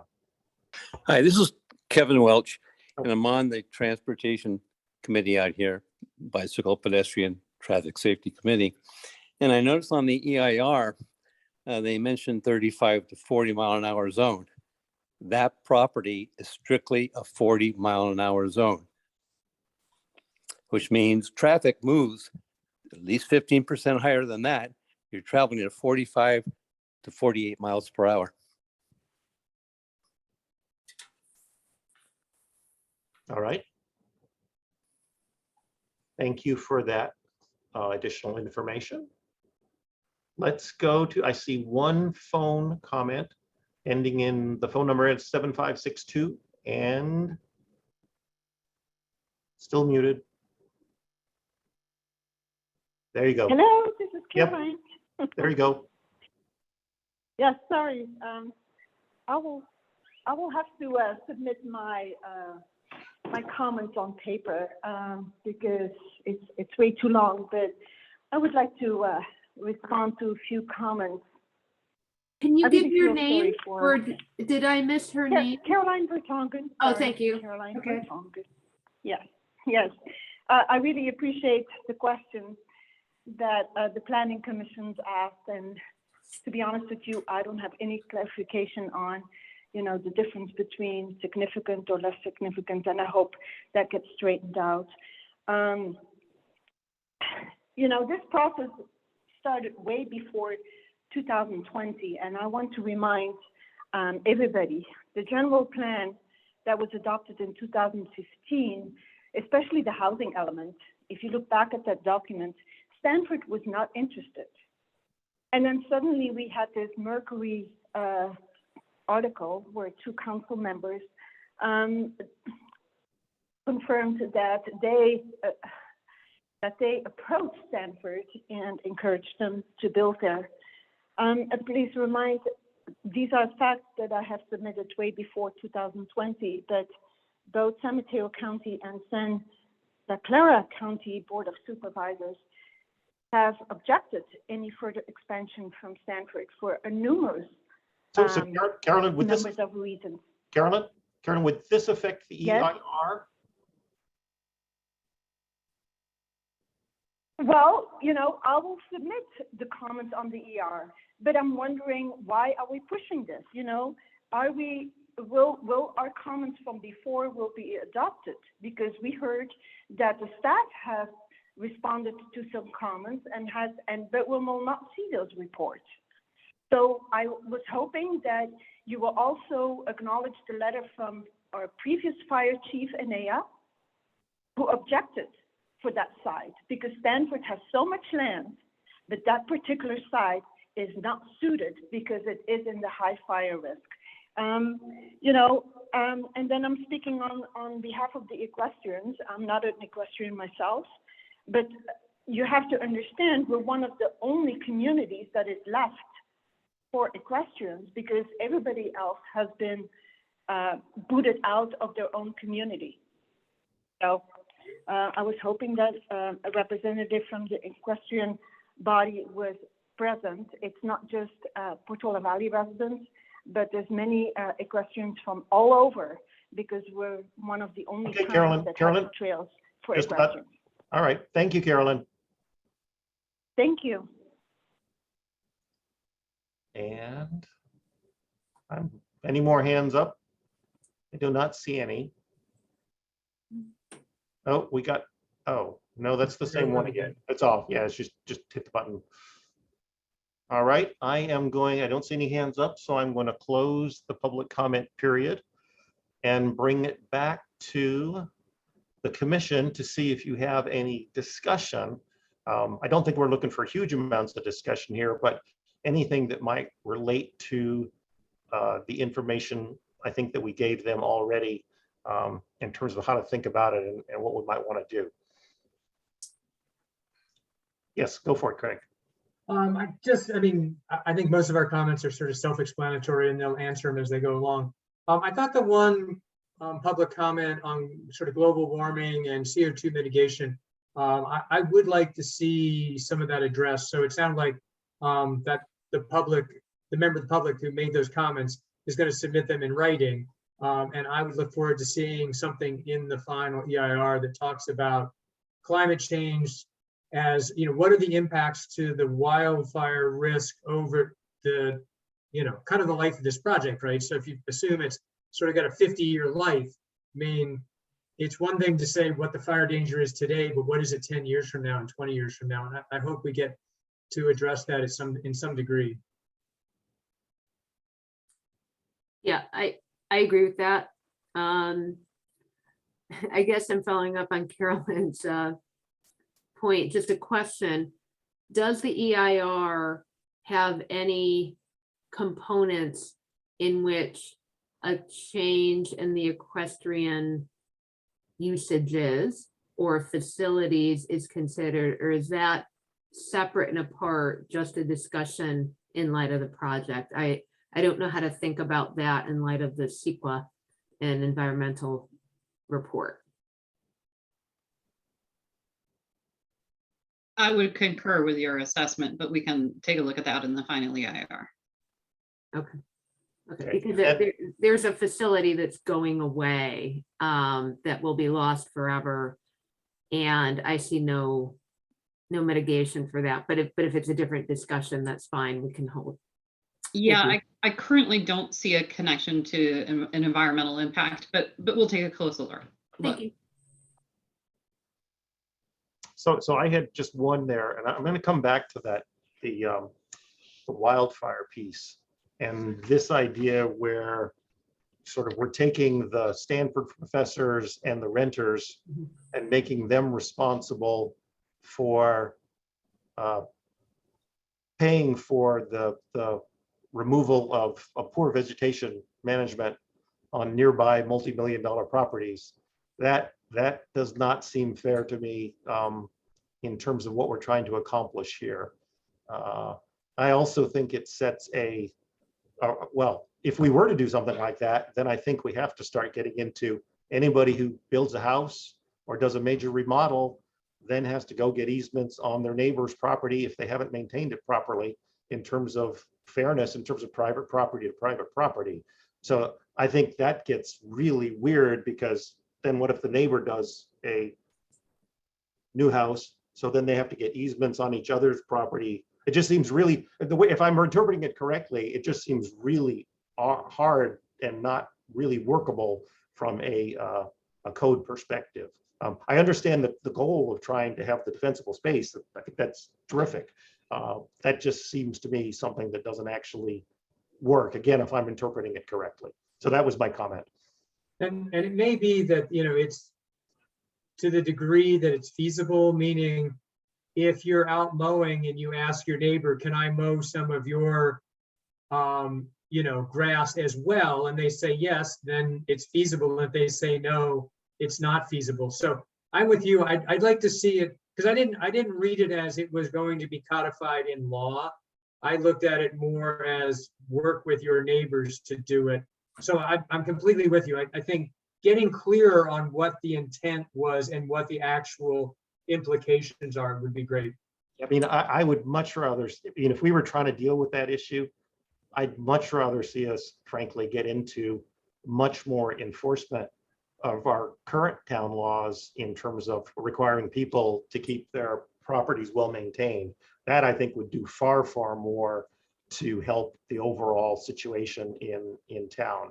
But anyway, that's kind of my opinion on that one.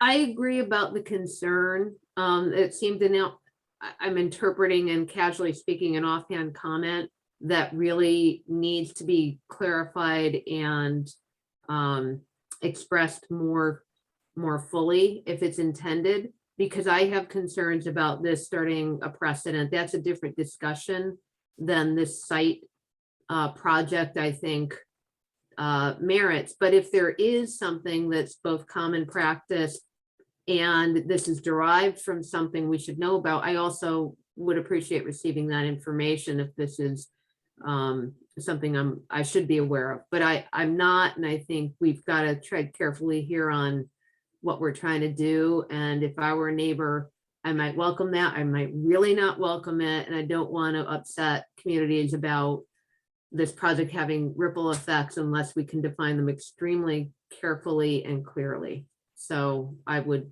caution around that piece of it. I will just chime in that this is actually an evolving area of state law, and CAL FIRE is looking at its regulations in this arena too. It's, you know, there is a 100-foot defensible space requirement in certain areas. It's generally in very high fire hazard designated areas. And if that 100-foot buffer is not on your property, then what happens? And so obviously lots of people are looking at that issue now. One other, there were some, you know, the alternatives that were discussed. It said we didn't look at whether any smaller number of units, if I interpret this correctly, and this is actually a question, a smaller number of units would not change the increased environmental risk. So we didn't include as an alternative a smaller number of units, or you already addressed the question, I think, I forget if it's Craig or John had, about setbacks on individual buildings and rearranging it. But also, I think one of the letters from 2020 had mentioned wanting to see a different number of units. But if I interpret the EIR correctly, you're saying that there was no unit-based increase, meaning housing unit-based increase in fire risk, or there were no parameters that were dependent on the number of units. It was more needing to be treated as a whole. Maybe you can clarify if I'm reading that right, what that's derived from, because it does seem to me on a gut level that, you know, the density that we're talking about should have an impact, but maybe those who are more involved in these things on a daily basis can tell me why that gut is wrong.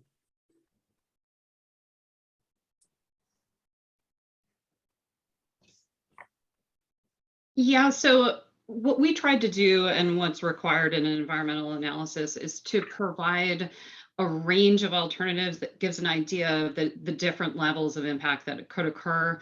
So there is included in that analysis of the alternatives chapter a discussion of alternatives considered but rejected, so not considered in full, and why. And because they would often have impacts that were very similar to either the project or other alternatives that we were taking a look at. But if there is something in particular that you'd like us to address in the final EIR, we can absolutely do that. Yeah, I think it's 20-4, the reduced unit count alternative. I honestly didn't follow the rationale there. So I would point to that paragraph as being worthy of further explanation of why it's not worth looking at. Thank you. We will do that.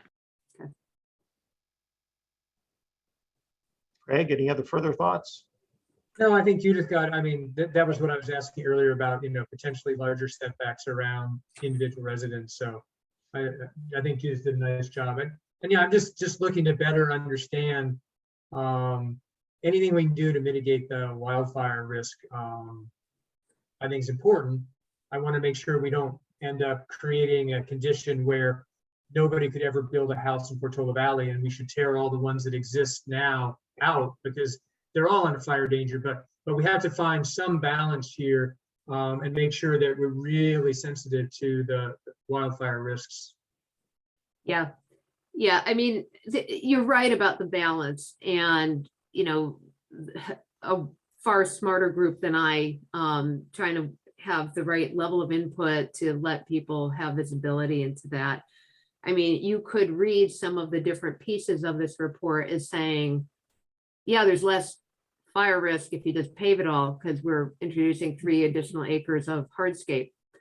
That's not what the community is about. So there's going to be a lot of need to balance and discuss where the balance is going to lie within the general plan and the housing needs. So I think being pretty careful about what we're trying to define in terms of the tree removals, in terms of the vegetation management, how exactly that is going to work, I'm very interested in. That's just a general comment, because to me, cutting all the trees down is not the option. So I want to understand, best practices. I'd love to have, independent suggestions, from the public or experts. And we'll be looking forward to that discussion when we get there. Yeah, I was kind of pleased to see that they voluntarily said that they would take on our newest home hardening elements, even though they weren't required to. I was pleased to see that in there. Okay, I'm going to close this section then, since we seem to have done through everything. Next would be, I think the rest of it's going to be pretty quick, so I'm not going to suggest a break. Commission reports. Do we have any commission reports? Any staff reports? Yes, I wanted to give the commission brief updates on the housing element and the safety element update processes. So this is high level. I'm happy to take any questions, but I just wanted to make sure that you're getting updated on these important items. So related to the housing element, we had a really big meeting on Monday of the Ad Hoc Housing Element Committee. They talked a lot about the housing sites that they would like to see available for development.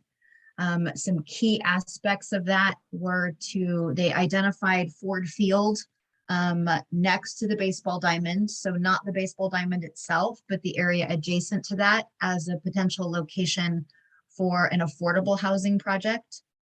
Potentially working with an affordable housing developer to develop that for housing in the very low income category for up to about 50 units at that location. They identified a couple of properties generally in the Northwest Triangle area that they are considering for, that they recommended for mixed use and residential at about 6 units per acre, and still having the possibility of having commercial or office development located with that. And then they did support, generally speaking, an opportunity for property owners to opt in to upzoning at 6 units per acre at some key properties spread throughout the community, subject to additional safety analysis, especially fire safety analysis. So that's the kind of general outlines. They also recommended putting forward the Stanford Glen Oaks property, which is across the street from the Wedge property right now, onto the housing element site list. So the next steps, and the Zoom recording and the meeting summary are available online if people want to review those.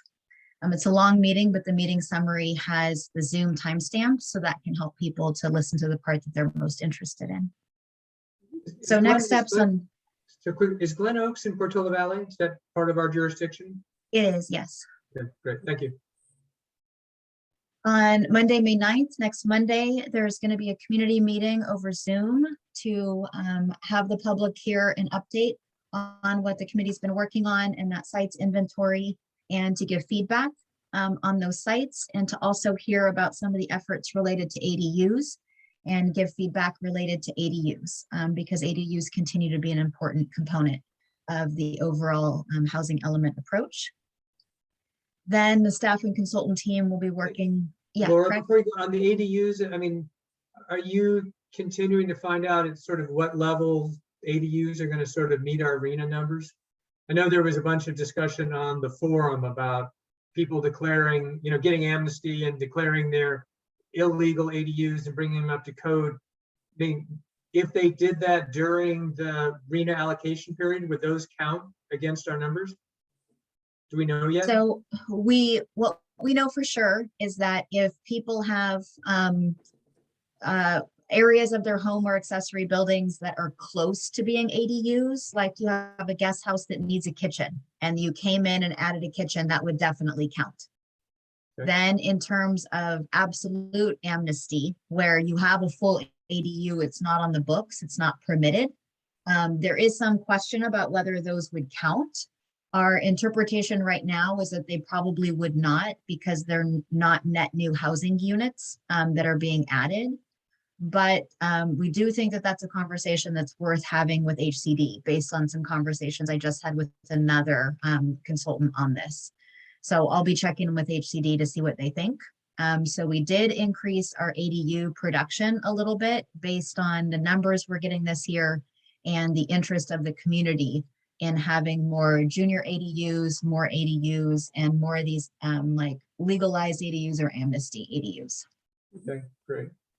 Yeah, because that seems like a powerful way to move forward if we can, sort of consistent with the way the community currently is. So the more we can do with that, the better, for sure. Yeah, there was a really good discussion about junior ADUs, which a lot of people don't know about, but the Planning Commission does. And so we really learned some good things from the community and heard from people that they really be interested in doing that. So we're thinking about some kind of streamlined program permitting process, for example, where you can easily get a permit that you need to add a small kitchen or egress window or dividing wall or something like that to be able to create a junior ADU. So really great things came out of the public discussion around this. Great, thank you. Okay, then, you know, we got the feedback from the town council that they really wanted us to stay on the schedule and really try to meet the timeline from HCD for this, to try to get certified on time. So we'll be working really hard to put together a full draft housing element, and then that will be reviewed by the Housing Element Committee on May 24th at a special meeting, and then it'll be distributed out for public review. There'll be a 30-day public review period of the full draft housing element. And then that'll come to the Planning Commission. Right now, we think it's going to be June 15th. At the Planning Commission's June 15th meeting, that date is still to be confirmed. So just wanted to put that kind of tentatively out there, and we'll release information as that date is confirmed. And then about a week or 10 days later, we'll go to a special meeting, probably of the town council in late June, where they will review the whole draft housing element. And then it'll be sent to HCD for their review and comment. And then after their comments, it'll come back through another round of review.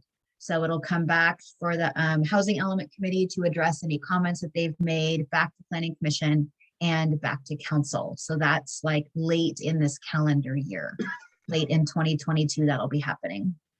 So if anyone is new to this process and interested, there's really extensive materials on the website. There's two different places to look for the Housing Element Committee itself. There's really extensive materials from all the agenda packets. There's a widget you'll see there. We have the little expandable widgets, and there's one called supplemental resources on that in the Housing Element page. So that will give you Zoom recordings, PowerPoint presentations, meeting summaries, just a ton of information is there for people that are interested in tracking that process. So that's the update on the housing element. Any commission questions on that one? Do we do public comments on staff reports? We should, yes, but I'd like to give you the update on the safety element first and then a round of public comments. Just Laura, in terms of when it comes to us, we get one session on it before it goes to HCD, is that? Yes, one session. So It's you'll gonna be- have the document well in advance, but we're planning on one session. Okay, and I don't know what well in advance means, but given the 1,000 pages we processed for this, I'm a little afraid of that. So if you can at all,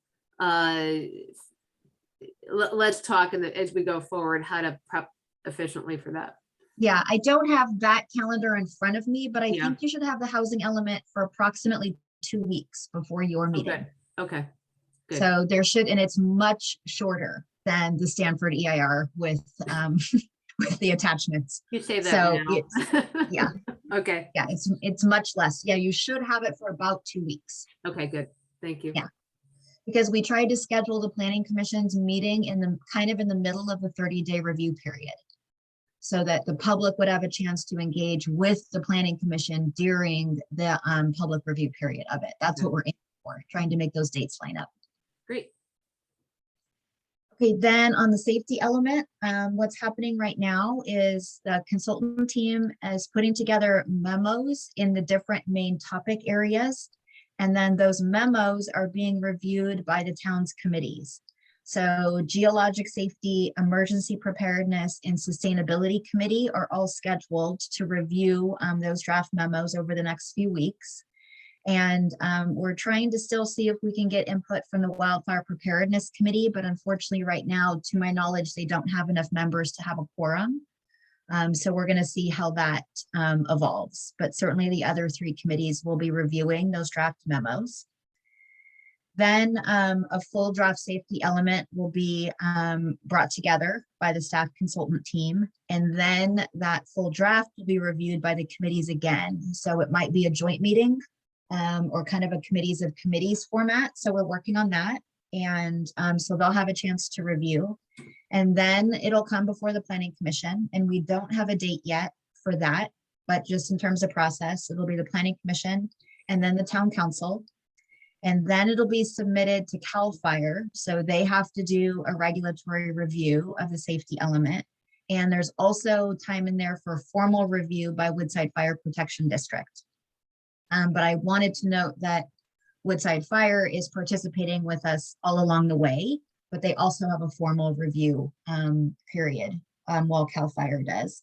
We're also working with CPAW, which is the Community Planning Assistance for Wildfire. That's the organization, the Woodside Fire Protection District got a grant, and they're working with them throughout the district area. So Portola Valley, Woodside, and in the county. So the folks from CPAW are leading experts in the country for wildfire preparedness, and they're also going to be reviewing memos and draft materials of the safety element. So that's really great. We'll be getting their feedback as well. So then we get all those comments back and we do the same thing as a housing element. We do another round of review. So then it comes back to Planning Commission again, and then back to Town Council. And all of the housing element, and all the safety element gets reviewed with the same environmental review process. So then the planning commission will see all of those materials with the schedule to be determined late in this, maybe very late, but late in this calendar year. So as the dates firm up, we'll be letting you know. So that's the overview. And then when we are, back with the planning commissioners that have been participating in the housing element process, they can give you their update from their point of view. But it just happens to be the two members that are participating in the housing element committee are the two conflicted out of tonight's conversation. So I'm sure that they'll have an update for you next time we're together. So if there's any questions on the safety element process. I'm good. Thank you for the update. Great. Okay. Then I will take public comment on the staff reports. Let's go to Rita Combs. Hi, thank you. And John, it's Comus. But I participated in Monday's meeting, and which was interesting because we're talking about over 300 homes being built, units being built, but we have, no one's really talking about infrastructure, and we had a power outage. There's been a couple of them this week in our town during that meeting. And I think some people, there was about 77 people, but there were many others that did not have electricity until well after 10 p.m. that night. And some had electricity, but no Wi-Fi, and could not get on the meeting or back onto the meeting. And, they didn't get their comments put in, but I guess there's a couple of more meetings that people in town would be able to participate in, but it was a shame that they were not able to participate in Monday's meeting. I lost electricity, and we constantly lose our phones, and these are issues that I don't hear being addressed as we're talking about building just basic infrastructure. Thank you. Thank you. Let's go to Christy Corley on the staff reports. Go ahead. Thank you. I also went to the meeting Monday night, and there were a few questions that we still want to get answered. We're wondering if the single family R1 zones would be upzoned to R3, or have we considered R2? So when you're upzoning or spot zoning in the middle of a neighborhood, we care about our neighborhoods being our neighborhoods that we bought a house in. So I would like to see R2 zoning discussed more. It really hasn't been discussed.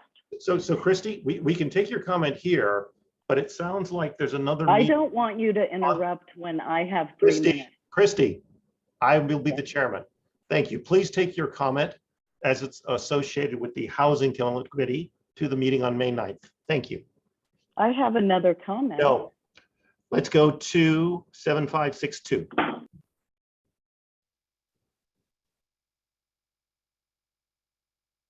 Thank you very much. This is Caroline Vertonghen. I have attended all the meetings as well, and so I confirm everything that was said previously.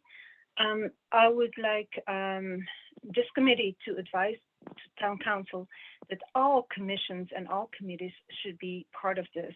As we heard from Laura Russell, there's only a few committees that are involved. We need to have our public transportation, or what is it, the BPTS involved. We need to have the Trails Committee.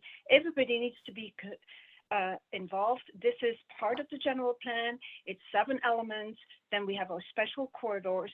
It's a comprehensive plan, and everybody who has been appointed to a committee needs to be involved. Thank you. Thank you. Let's go to Dana. Dana Breen? Oh, hi, this is Karen Askey. You unmuted me. Oh, do you, okay. Shall I go? Go ahead, Karen. Oh, okay.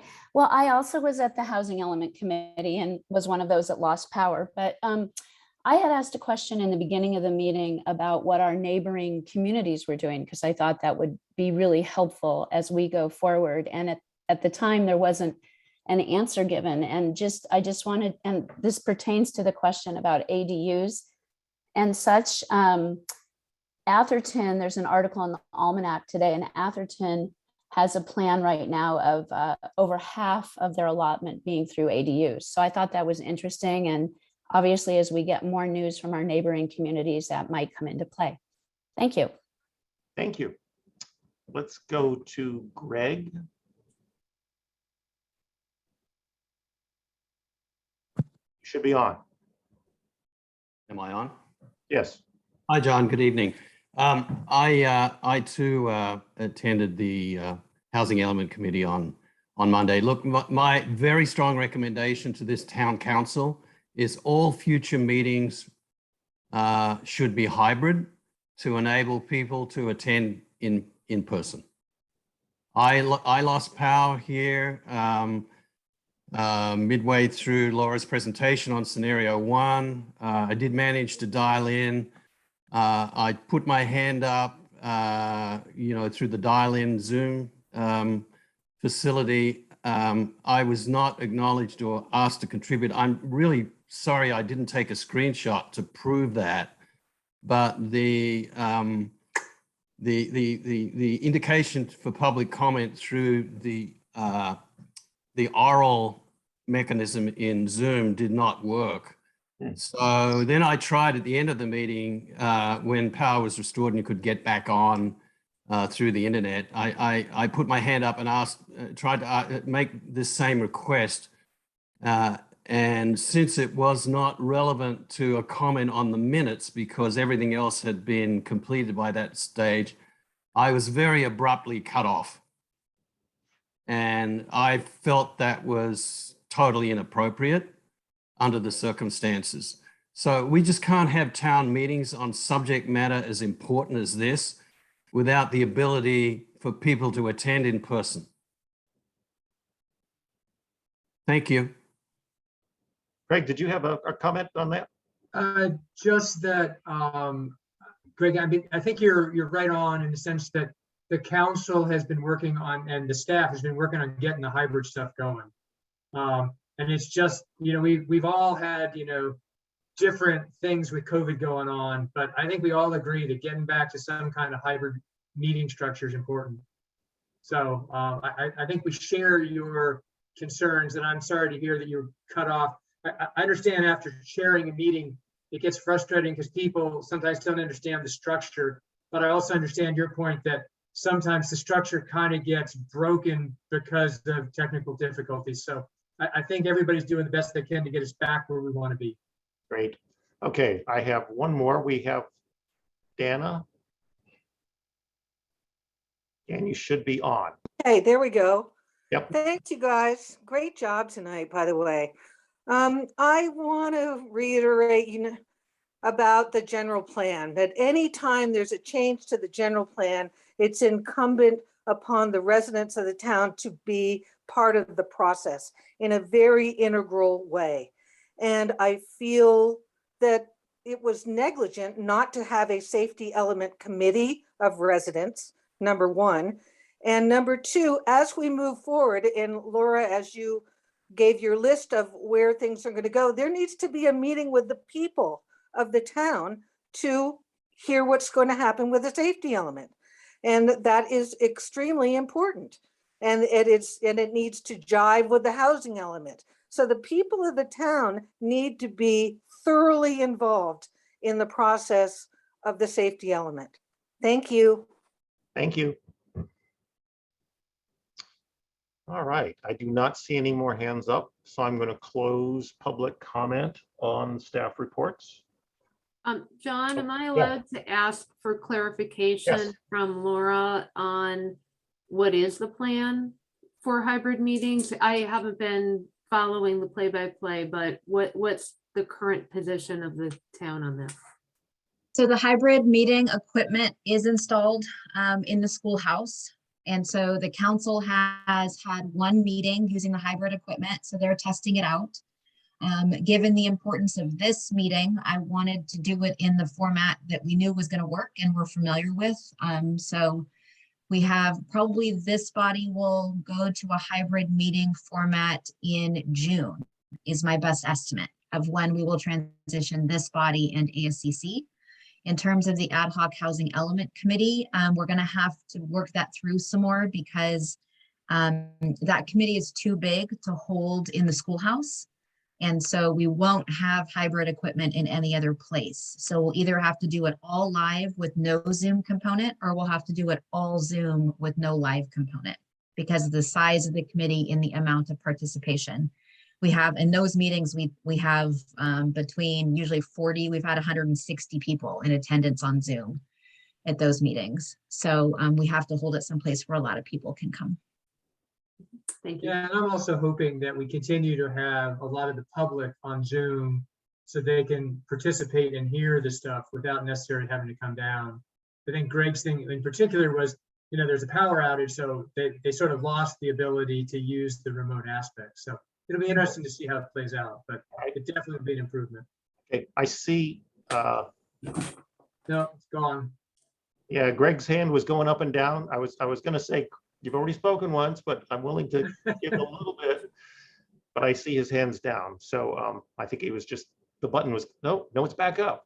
Greg, do you, if you'd like to say something, keep it really short. There you go.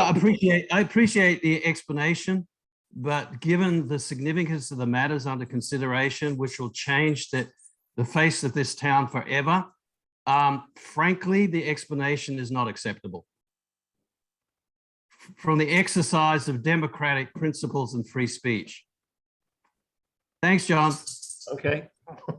I'm going to close public comment on. So, John, I think I would just add to Greg that he should submit his comments in writing.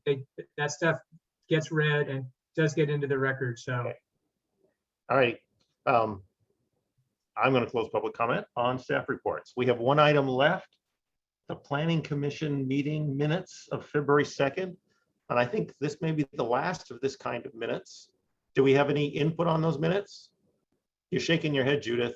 I don't, because I didn't, to be honest, I was so busy with my 1,000 pages. I honestly didn't have it, but I wondered, do we even? Should we do it? Yeah, I mean, I don't know, Laura, if you would recommend we delay until we have the full. You have the authority to do it if you would like to, but the draft minutes are available.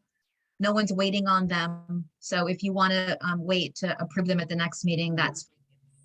All right, let's wait. Let's wait on those.